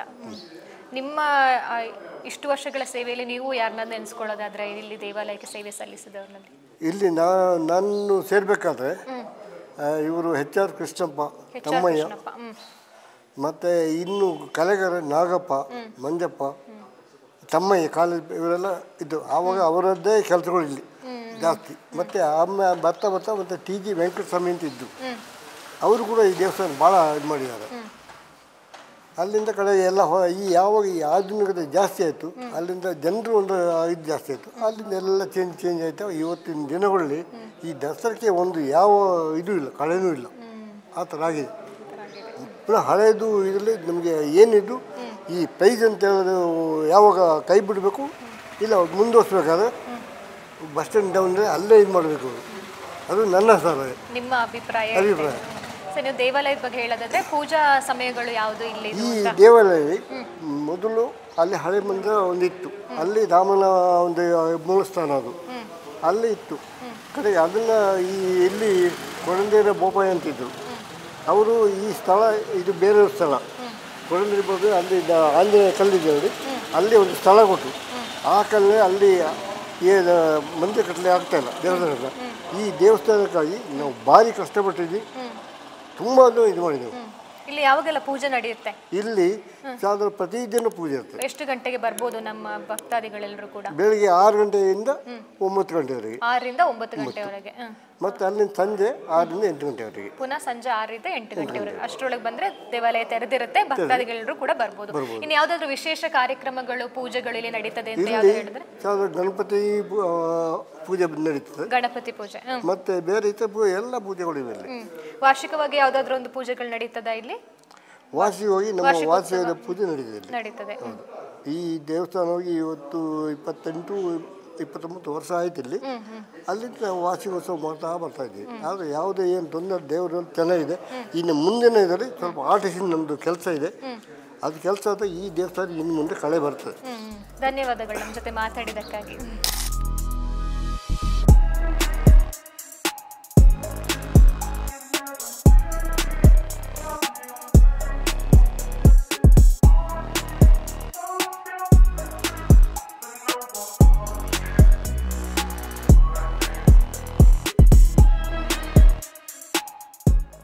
ವೀಕ್ಷಕರೇ, ಈಗ ನಮ್ಮ ಜೊತೆಗೆ ದೇಚೂರು ಶ್ರೀರಾಮ ಮಂದಿರ ಮಂಟಪ ಸಮಿತಿಯ ಅಧ್ಯಕ್ಷರಿದ್ದಾರೆ. ಸರ್, ಕಾರ್ಯಕ್ರಮಕ್ಕೆ ಸ್ವಾಗತ ನಿಮಗೆ.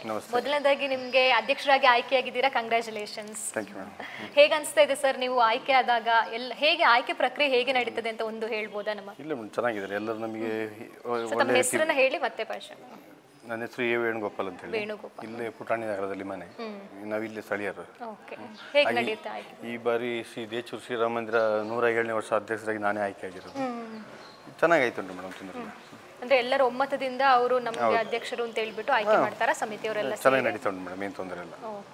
ಈ ಬಾರಿಯ ದಸರಾದ ಬಗ್ಗೆ ನೀವು ಹೇಳೋದಾದ್ರೆ ಯಾವ ರೀತಿಯ ಮಂಟಪವನ್ನ ನಾವು ನಿರೀಕ್ಷೆ ಮಾಡ್ಬೋದು ನಿಮ್ಮ ಅಧ್ಯಕ್ಷತೆಯಲ್ಲಿ ಅಂತ ಹೇಳಿ? ರಾಮಾಂಜನೇಯ ಕಥಾ ಸಾರಾಂಶವನ್ನು ಇಟ್ಕೊಂಡಿವಿ ಈ ಬಾರಿ. ಧರ್ಮದ ವಿರುದ್ಧ ಅಧರ್ಮ ಜಯ ಸಾಧಿಸುವಂತ ಒಂದು ಕಥಾ ಸಾರಾಂಶ. ಎಷ್ಟನೇ ವರ್ಷದ್ದು ಈ ಬಾರಿ ದಸರಾ? ಇದು 107ನೇ ವರ್ಷ. 107ನೇ ವರ್ಷ. ಹಾಗೇನೆ ನಿಮ್ಮ ಸಮಿತಿಯಲ್ಲಿ ಎಷ್ಟು ಜನ ಸದಸ್ಯರಿದ್ದಾರೆ? ಒಂದು 250 ಜನರು ಸದಸ್ಯರಿದ್ದಾರೆ ಮೇಡಮ್. ಎಲ್ಲ ಲೋಕಲ್ ಇರೋದ ಸರ್ ಅಥವಾ ಹೇಗೆ ದೂರದಿಂದ ಇದ್ದಾರೆ? ಲೋಕಲ್ ಇದ್ದಾರೆ, ಹೊರಗಿನವರಿದ್ದಾರೆ, ಸ್ವಲ್ಪ ಜನರು ಸ್ವಲ್ಪ ಹೊರಗೆ ಬೆಂಗಳೂರಲ್ಲಿ ಇದ್ದಾರೆ ಮೇಡಮ್. ನಮಗೆ ಆ ದಸರಾ ಟೈಮಿಗೆ ಬಂದು ಸೇರ್ಕೊಳ್ತಾರೆ. ದಸರಾ ಕೆಲಸಗಳು ಈಗಾಗಲೇ ಪ್ರಾರಂಭ ಆಗಿದೆಯಾ? ಆಗಿದೆ ಮೇಡಮ್, ಮೈಸೂರಲ್ಲಿ ಆಯ್ತಾ ಉಂಟು, ಕೆಲಸ ಆಯ್ತಾ ಉಂಟು. ಇನ್ನೇನು ಒಂದು 15 ದಿವಸದಲ್ಲಿ ಫಿಗರ್ ಎಲ್ಲ ಬಂದ್ಬಿಡುತ್ತೆ. ಅದು ಆಲ್ರೆಡಿ ಸೆಟ್ ವರ್ಕ್ ಎಲ್ಲ ಕೆಲಸ ಆಯ್ತಾ ಉಂಟು. ಇನ್ನು ನೀವು ನಿಮ್ಮ ಕಲಾವಿದರ ಬಗ್ಗೆ ಹೇಳೋದಾದ್ರೆ, ಅಂದ್ರೆ ಜನರಿಗೆ ನೋಡಿದಾಗ ಗೊತ್ತಾಗಲ್ಲ ಎಷ್ಟು ಜನ ಕಲಾವಿದರು ಇಲ್ಲಿ ವರ್ಕ್ ಮಾಡಿದ್ದಾರೆ ಅಂತ ಹೇಳಿ. ಸೊ ಅಂತವರ ಪರಿಚಯನ ನೀವು ಮಾಡ್ಕೊಡ್ಬೇಕು. ನಾಗರಾಜ್ ಅಂತ ಹೇಳ್ಬಿಟ್ಟು ಅವರಿಗೆ ವಹಿಸಿರೋದು ಮೇಡಮ್. ಮತ್ತೆ ಇನ್ನೊಂದು DJ ಮತ್ತೆ ಸ್ಟುಡಿಯೋ ಸೇರ್ಬಿಟ್ಟು ರಾಘವೇಂದ್ರ ಅಂತೇಳಿ ಅವರಿಗೆ ಒಪ್ಪಿಸಿದ್ವಿ. ಈ ಸೆಟ್ ವರ್ಕ್ ಎಲ್ಲ ಯಾರು ಮಾಡ್ತಾರೆ ಮತ್ತೆ ಫಿಗರ್ಸ್ ಅದೆಲ್ಲ? ರಾಘವೇಂದ್ರ ಅಂತೇಳಿ ಅವರಿಗೆ ಕೊಟ್ಟಿದ್ವಿ. ರಾಘವೇಂದ್ರ ಅಂತೇಳಿ ಅವ್ರು ಮಾಡ್ತಾರೆ. ಲೈಟಿಂಗ್ಸ್ ಸ್ಟುಡಿಯೋ ಎಲ್ಲ ಅದು ಅವರು ಬಂತು, ಎಲ್ಲ ಅವರೇ ಮಾಡೋದು? ಎಲ್ಲ ಅವರೇ, ರಾಘವೇಂದ್ರ ಅವರಿಗೆ ಕೊಟ್ಟಿದ್ವಿ. ಈ ಸ್ಟುಡಿಯೋ ಸೆಟಪ್ ಲೈಟಿಂಗ್ಸ್ ಅದೆಲ್ಲ ಕೂಡ ರಾಘವೇಂದ್ರ ಅವರೇ ನಿರ್ವಹಿಸ್ತಾರೆ? ಅವ್ರು ಮಡಿಕೇರಿ ಅವರ? ಮಡಿಕೇರಿ ಅವರು. ಮತ್ತೆ ಬೋರ್ಡ್ ಬಂದು ದಿಂಡಿಗಲ್ ಅವರಿಗೆ ಇದು ಮಾಡಿದ್ವಿ. ಅವ್ರು ವರ್ಷ ಅವರೇ ದಿಂಡಿಗಲ್ ಅವರು ಬಂದು ಹಾಕೋದು. ಎಷ್ಟು ವರ್ಷದಿಂದ ಅವರು ಇಲ್ಲಿ ಕಾರ್ಯನಿರ್ವಹಿಸ್ತಾ ಇದ್ದಾರೆ ಸರ್ ನಿಮ್ಮ ದಸರಾ ಮಂಟಪಕ್ಕೆ? ಒಂದು 7-8 ವರ್ಷದಿಂದ ಬರ್ತಾರೆ ಅವರು. ಯಾರು ದಿಂಡಿಗಲ್ಲಿಂದ ಬೋರ್ಡ್. ಇನ್ನು ಈಗ ಕಲಾವಿದ್ರು ಏನು ಹೆಸರು ಹೇಳಿದ್ರಿ, ಅವ್ರು ಎಷ್ಟು ವರ್ಷದಿಂದ ಇಲ್ಲಿ ಕೆಲಸ ನಿರ್ವಹಿಸಿದ್ದಾರೆ? ಈ ವರ್ಷಕ್ಕೆ ಇಲ್ಲಿಗೆ ಪ್ರೆಸೆಂಟ್. ಪ್ರಥಮವಾಗಿ ಈ ವರ್ಷ.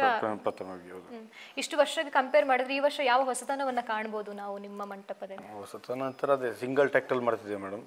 ಯಾಕೆಂತರ ನಮಗೆ ರೋಡ್ ಬಂದು ನಮಗೆ ಇಲ್ಲಿಂದ ಒಂದು 2.5 ಕಿಲೋಮೀಟರ್ ಆಯ್ತು ಪ್ರೊಸೆಷನ್.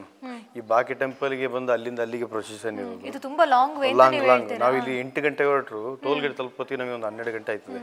ಅದಕ್ಕೋಸ್ಕರ ನಿಮ್ಮ ಮಂಟಪ ಅಂದ್ರೆ ದೊಡ್ಡ ಗಾತ್ರದಲ್ಲಿ ಇಲ್ಲ ಅಂತ ಹೇಳೋದು? ಹೌದು, ಹಾಗಾಗಿ ಸರಳ ರೀತಿಯಲ್ಲಿ ಮಾಡ್ತೀವಿ. ಸರಳ ರೀತಿಯಲ್ಲಿ ಇರ್ತದೆ ಅಂತ ನಾವು. ಯಾಕೆ ನಮಗೆ ರೋಡ್ ಬಂದು ಭಯಂಕರ ಚಿಕ್ಕದು. ಮತ್ತೆ ಅಲ್ಲಿ ಕೆಳಗೆ ಮಾಡ್ತಿದ್ವು ಆಂಜನೇಯ ಟೆಂಪಲ್ ಹತ್ರ.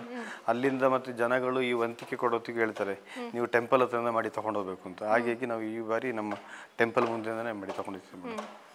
ಅದಾದ ನಂತರ ಸರ್ ಇನ್ನು ಶಾಂತಿ ಪೂಜೆ ಅಂತೇಳಿ ಮಾಡ್ತಾರೆ ದಸರಾ ಕಳೆದ ನಂತರ, ಅದರ ಮಹತ್ವ ಏನು ಅಂತ ನಮ್ಮ ವೀಕ್ಷಕರಿಗೆ ಹೇಳಿ? ಶಾಂತಿ ಪೂಜೆ ಅದೇ ನಮ್ಮ ಈ ಕಲಾಕೃತಿ ಏನು ಮಾಡಿರ್ತೀವಿ ಮೇಡಮ್, ಅದಕ್ಕೆ ಒಂದು 7 ದಿವಸ ಎಲ್ಲರೂ 9 ದಿವಸದೊಳಗೆ ಶಾಂತಿ ಪೂಜೆ ಮಾಡ್ತೀವಿ ಮೇಡಮ್. ಅದು ಯಾವ ಕಾರಣಕ್ಕಾಗಿ ಮಾಡ್ತಾರೆ ಅಂತ? ಅದೇ ನಮ್ಮ ಈ ವಿಗ್ರಹಗಳೆಲ್ಲ ಒಂದು ನಮ್ಮ ನಗರ ಪ್ರದಕ್ಷಿಣೆ ಹಾಕಿ ಬಂದಿರುತ್ತಲ್ಲ, ಅದಕ್ಕೋಸ್ಕರ ಅದಕ್ಕೊಂದು ಶಾಂತಿ ಮಾಡಿ ಅದನ್ನ ಇದು ಮಾಡ್ತೀವಿ ಮೇಡಮ್. ಹಾಗೆ ಕುಂಭ ಪೂಜೆಗಳು ಏನಾದ್ರೂ ಆಗುತ್ತೆ? ಇಲ್ಲ ಮೇಡಮ್, ಇದು ಅದು ಕುಂಭ ಪೂಜೆ ಬಂದ್ಬಿಟ್ಟು ಈ ಮಾರಿಯಮ್ಮ ಟೆಂಪಲ್ ಮಾಡ್ತಾರೆ, ಅವ್ರು ಮಾಡ್ತಾರೆ, ನಾವು ಮಾಡಕ್ಕಿಲ್ಲ ಮೇಡಮ್. ಇದು ನಮ್ಮ ರಾಮಂದು ಟೆಂಪಲ್ ಆಗಿದ್ದ ಕಾರಣ ನಾವು ಮಾಡಕ್ಕಿಲ್ಲ ಮೇಡಮ್. ಇನ್ನು ದಸರಾದಲ್ಲಿ ಡಿಜೆದೇ ಒಂದು ಮಾತು ಅಂತ ಹೇಳ್ಬೋದು, ಎಲ್ಲ ಕಡೆ ಅದೇ ಒಂದು ಪ್ರಸ್ತಾಪ ಆಗ್ತಿರುವಂತಹ ವಿಷಯ. ನಿಮ್ಮ ಪ್ರಕಾರ ಡಿಜೆ ಬೇಕಾ ಬೇಡವಾ, ಏನ್ ಹೇಳ್ತೀರಾ? ಡಿಜೆ ಜನಗಳ ಪ್ರಕಾರ ಬೇಕು ಅಂತ ಹೇಳ್ತಾರೆ ಮೇಡಮ್. ಮತ್ತೆ ಸರ್ಕಾರದವರು ಡಿಜೆ ವರ್ಷದಲ್ಲಿ ಒಂದ್ಸತಿ ಇದು ಮಾಡೋದು ಒಂದು ಅದಕ್ಕೊಂದು ಅನುಮತಿ ಕೊಟ್ಟರೆ ಒಳ್ಳೇದು ಒಂದು ದಿವಸಕ್ಕೆ. ಯಾಕೆಂದ್ರೆ ವರ್ಷ ಇಡೀ ಏನು ಹಾಕಕ್ಕಿಲ್ಲ. ಈ ಡಿಜೆ ಅಂತ ಕೆಲವರು ಬಂದು ಲೈಕ್ ಮಾಡ್ತಾರೆ. ಈ ಮೊದಲವರು ವಾಲಾಗಕ್ಕೆ ಒಂದು ಇದು ಮಾಡ್ತಿರು, ಈಗ ಬಂದ್ಬಿಟ್ಟು ಡಿಜೆ ಅಂತ ಕೇಳ್ತಾರೆ. ಸರ್ಕಾರ ಅದೊಂದಕ್ಕೆ ಒಂದು ದಿನಕ್ಕೆ ಒಂದು ಅವಶ್ಯಕತೆ ಮಾಡಿ ಇದು ಅವಕಾಶ ಕೊಟ್ಟರೆ ಒಳ್ಳೆ ಇತ್ತು. ನಿಮ್ಮ ಪ್ರಕಾರ ಬೇಕು ಅಂತ ನೀವು ಹೇಳ್ತೀರಾ, ಅಂದ್ರೆ ಪ್ರವಾಸಿಗರು ಕೂಡ ಇಲ್ಲಿ ಪಾಲ್ಗೊಳ್ಳೋದ್ರಿಂದ ಅದು ಅವಶ್ಯಕ ಇದೆ ಅಂತ ನೀವು ಹೇಳ್ತೀರಾ. ಡಿಜೆ ಬಗ್ಗೆ ಹೇಳ್ಬೇಕು ಅಂತ ಹೇಳಿದ್ರೆ ಅಂದ್ರೆ ಧ್ವನಿವರ್ಧಕಗಳ ಬಳಕೆ ಅಂತೂ ಮಂಟಪಗಳಿಗೆ ಬೇಕೇ ಬೇಕು. ಕಥಾ ಸಾರಾಂಶ ಆಗ್ಲಿ ಯಾವ್ದಾದ್ರು ಪ್ರಸ್ತುತ ಪಡಿಸ್ಬೇಕು ಅಂತ ಹೇಳಿದ್ರೆ ಬೇಕೇ ಬೇಕು. ಅದ್ರ ಬಗ್ಗೆ ನೀವೇನು ಹೇಳ್ತೀರಾ? ಅದು ನನ್ನ ಪ್ರಕಾರ ಬೇಕೇ ಬೇಕು ಮೇಡಮ್. ಯಾಕೆಂದ್ರೆ ಈಗ ನಾವು ಏನು ಕಥಾ ಸಾರಾಂಶ ಮಾಡಬೇಕು ಅದು ಈ ಜನಗಳಿಗೆ ಅದು ಗೊತ್ತಾಗಬೇಕಾದ್ರೆ ನಾವು ಅದು ಈ ಸೌಂಡ್ ಮುಖಾಂತರ ತಿಳಿಸ್ಬೇಕಾಯ್ತದೆ. ಈ ಸುಮ್ಮನೆ ಗೊಂಬೆಗಳನ್ನ ಆಚೆ ಚಿತ್ರಗಿಸ್ರಿ ಏನು ಅರ್ಥ ಆಗ್ತಿಲ್ಲ. ಅದು ಈ ಜನಗಳಿಗೆ ಅರ್ಥ ಆಗಬೇಕಾದ್ರೆ ಈ ಸೌಂಡ್ ಬೇಕೇ ಬೇಕು. ಡಿಜೆ ಅಂತ. ಎಷ್ಟು ವರ್ಷದಿಂದ ನೀವು ಈ ಸಮಿತಿಯಲ್ಲಿದ್ದೀರಾ ಸರ್? ಇಲ್ಲಿ ನಾನೊಂದು 15 ವರ್ಷದಿಂದ ಇದೆ ಮೇಡಮ್. 15 ವರ್ಷ.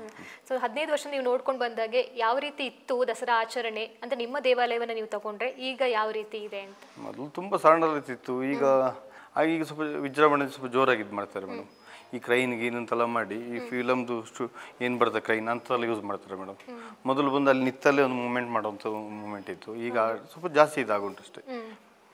ಇನ್ನು ನಿಮ್ಮ ಮಂಟಪ ತಗೊಳ್ಳೋದಾದ್ರೆ ಇಷ್ಟು ವರ್ಷದಲ್ಲಿ ಯಾವ ವರ್ಷದ ಮಂಟಪ ನಿಮಗೆ ತುಂಬಾ ಇಷ್ಟವಾದದ್ದು? ನಮ್ಮ ಸ್ಕೂಲ್ ಟೈಮಲ್ಲಿ ಅದು ಚೌತಿ ಚಂದ್ರ ಅಂತ ಮಾಡಿದ್ರು. ಅದು ಆಗ ಒಂದು ನಮ್ಮ ಟೆಂಪಲ್ಗೆ ಒಂದು ಬಹುಮಾನ ಎಲ್ಲ ಬಂದಿತ್ತು. ಮತ್ತು ಪ್ರತಿ ವರ್ಷವೂ ಬೇರೆ ಬೇರೆ ರೀತಿಯಲ್ಲಿ ಮಾಡ್ತಾರೆ. ಅದು ನಮಗೆ ಇಲ್ಲಿಂದ ಮಂಟಪ ಓಡಿಸೋಕ್ಕೆ ಭಯಂಕರ ಇಕ್ಕಟ್ಟಾದ ದಾರಿ. ನೀವು ಪ್ರಶಸ್ತಿಯಿಂದ ವಂಚಿತರಾಗಲಿಕ್ಕೆ ಮುಖ್ಯ ಕಾರಣ ಏನಿರ್ಬೋದು ಅಂತ? ಮುಖ್ಯ ಕಾರಣ ನಮ್ಮ ದಾರಿ ಸರಿಯಿಲ್ಲ ಮೇಡಮ್. ಭಯಂಕರ ಇಕ್ಕಟ್ಟು. ಅಲ್ಲಿ ಒಂದು ಆ ಟರ್ನ್ ಉಂಟು. ಆ ಟರ್ನಲ್ಲಿ ಮಂಟಪ ಕಟ್ಟೋದಿಗೆ ಸುಮಾರೆಲ್ಲ ಡ್ಯಾಮೇಜ್ ಆಗ್ತದೆ. ಮತ್ತು ಅಲ್ಲಿ ಡೌನ್ ಉಂಟು. ಯಾಕಂದ್ರೆ ತುಂಬಾ ಜನರಿಗೆ ವೈಯಕ್ತಿಕವಾಗಿ ಎಲ್ಲರೂ ನಮ್ಮ ವೀಕ್ಷಕರಿಗೆ ಅದೊಂದು ಇದೆ, ಅಂದ್ರೆ ಎಲ್ಲಾ ಮಂಟಪಗಳು ಕೂಡ ದೊಡ್ಡದಾಗಿರುತ್ತೆ, ಪೈಪೋಟಿಗಿರುತ್ತೆ, ಆದ್ರೆ ಈ ಮಂಟಪ ಮಾತ್ರ ಬಹಳ ಸಣ್ಣದಾಗಿರುತ್ತೆ. ಏನ್ ಕಾರಣ ಇರ್ಬೋದು? ನಮಗೆ ಮೇನ್ ಆಗಿ ಇಲ್ಲಿ ರೋಡ್ ಬಂದುಬಿಟ್ಟು 20 ಅಡಿ 30 ಅಡಿ ಇಲ್ಲ ಮೇಡಮ್. ಒಂದು 17 ಅಡಿ ರೋಡ್ ಉಂಟು ಇಲ್ಲಿ. ಈ 17 ಅಡಿನ ನಾವು ಪಾಸ್ ಮಾಡಿ ಅಲ್ಲಿ ಮುಂದೆ ಹೋದಂಗೆ ನಮಗೆ ಅಗಲ ಉಂಟು. ಇಲ್ಲಿ ಕೆಳಗೆ ಆಂಜನೇಯ ಟೆಂಪಲ್ ಇಂದ ಇಲ್ಲಿ ಬಂದು 17 ಅಡಿ ಅಗಲ ಉಂಟು ರೋಡು. ನಮಗೆ ಹಾಗಾಗಿ ನಮಗೆ ಆ 17 ಅಡಿ ತಕ್ಕಾಗಿ ನಾವು ಮಂಟಪ ಮಾಡಬೇಕು. ಅದಕ್ಕಿಂತ ದೊಡ್ಡದಾಗಿ ಮಾಡೋಕ್ಕಾಗಿಲ್ಲ, ಕಷ್ಟ ಆಯ್ತದೆ ನಮಗೆ. ಆದ್ರಿಂದ ನಿಮ್ದು ಯಾವತ್ತೂ ಸರಳ ರೀತಿಯಲ್ಲೇ ಇರುತ್ತೆ ಮಂಟಪ ಅಂತ ಹೇಳ್ತೀವಿ. ಇನ್ನು ಯಾವ್ದಾದ್ರು ವರ್ಷ ನಾನು ಅದೇ ನಿರಾಶೆ ಮೂಡಿಸಿದ್ದು ಅಂತೇಳಿ ನಿಮ್ಗೆ ಪ್ರೈಸ್ ಸಿಕ್ಬೇಕಿತ್ತು ಅದೇ ಸಿಕ್ಲಿಲ್ಲ ಅಂತ ಹೇಳುವಂತ ವರ್ಷ ಯಾವ್ದಾದ್ರು ನಿಮಗೆ ಹೇಳೋದಾದ್ರೆ? ಇಲ್ಲ ಮೇಡಮ್, ವರ್ಷ ನಾವು ಆದಷ್ಟು ಪ್ರಯತ್ನ ಪಡ್ತಿದ್ದೀವಿ. ನೋಡೋ ಒಂದಲ್ಲ ಒಂದು ವರ್ಷ ನಾವು ಪ್ರೈಸಿಗೆ ಅಂತ ನಾವು ಇದ್ದೀವಿ. ಅದು ನೋಡ ಪ್ರಯತ್ನ ಪಡ್ತಾ ಇದೀವಿ. ಈ ಬಾರಿ ಅದು ಆಗ್ಬೋದಾ? ನೋಡು ಇದ್ದೀವಿ ಮೇಡಮ್. ನೋಡುವ ಎಲ್ಲ ದೇವರ ಮೇಲೆ ಇರೋದು, ಮತ್ತೆ ಮೇನ್ ಜಡ್ಜಸ್ ಮೇಲೆ ಇರೋದು ಮೇಡಮ್.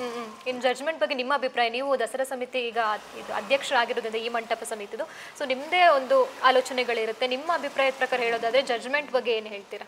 ಜಡ್ಜ್ಮೆಂಟ್ ಬಗ್ಗೆ ಈ ವರ್ಷ ದಸರಾ ಸಮಿತಿ ಬಂದ್ಬಿಟ್ಟು ಕೋಟೆ ಗಣಪತಿ ತಗೊಂಡಿದ್ದಾರೆ. ಅವರೇ ಆಗಿ ಒಂದು ಆಯ್ಕೆ ಮಾಡ್ತಾರೆ. ಒಂದು ಈ ಕಥಾ ಸಾರಾಂಶ ಗೊತ್ತಿರಬೇಕು, ಮತ್ತೆ ಪ್ರಭಾವಳಿ ಬಗ್ಗೆ ಗೊತ್ತಿರಬೇಕು, ಮತ್ತು ಏನು ಮೂಮೆಂಟು ಯಾವ ಒಂದು ಕತೆ ಬಗ್ಗೆ ಇದು ಮಾಡ್ತಾರೆ ಅದ್ರ ಬಗ್ಗೆ ಅದಕ್ಕಿರೋಂಥವ್ರನ್ನ ಕರೆಸ್ತಾರೆ ಅವರು.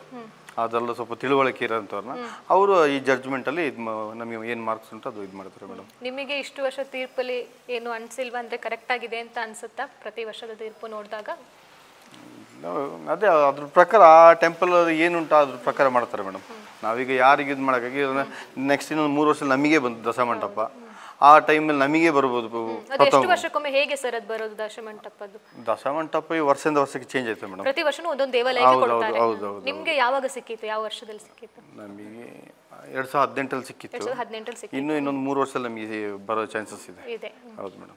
ಸರ್, ಇಷ್ಟೊತ್ತು ನಮ್ಮ ಜೊತೆ ಮಾತಾಡಿದ್ದೀರಾ, ಬಹಳ ಧನ್ಯವಾದಗಳು ಸರ್. ಹಾಗೇನೆ ನಿಮಗೆ ಶುಭ ಹಾರೈಸ್ತಾ ಇದ್ದೀನಿ ಈ ವರ್ಷದ ದಸರಾ ಮಂಟಪಕ್ಕೆ. Okay, thank you madam. ನಮ್ಮ ಜೊತೆಗೆ ಇವಾಗ ಕಳೆದ ಬಾರಿಯ ದೇಚೂರು ಶ್ರೀರಾಮ ಮಂದಿರ ಮಂಟಪದ ಸಮಿತಿಯ ಅಧ್ಯಕ್ಷರು ನಮ್ಮ ಜೊತೆ ಇದ್ದಾರೆ. ಬನ್ನಿ ಅವರ ಮಾತಾಡೋಣ. ಸರ್ ನಮಸ್ತೆ, ಕಾರ್ಯಕ್ರಮಕ್ಕೆ ಸ್ವಾಗತ. ಹೆಸರು ಸರ್ ತಮ್ಮದು? ಸ್ವಾಗತ.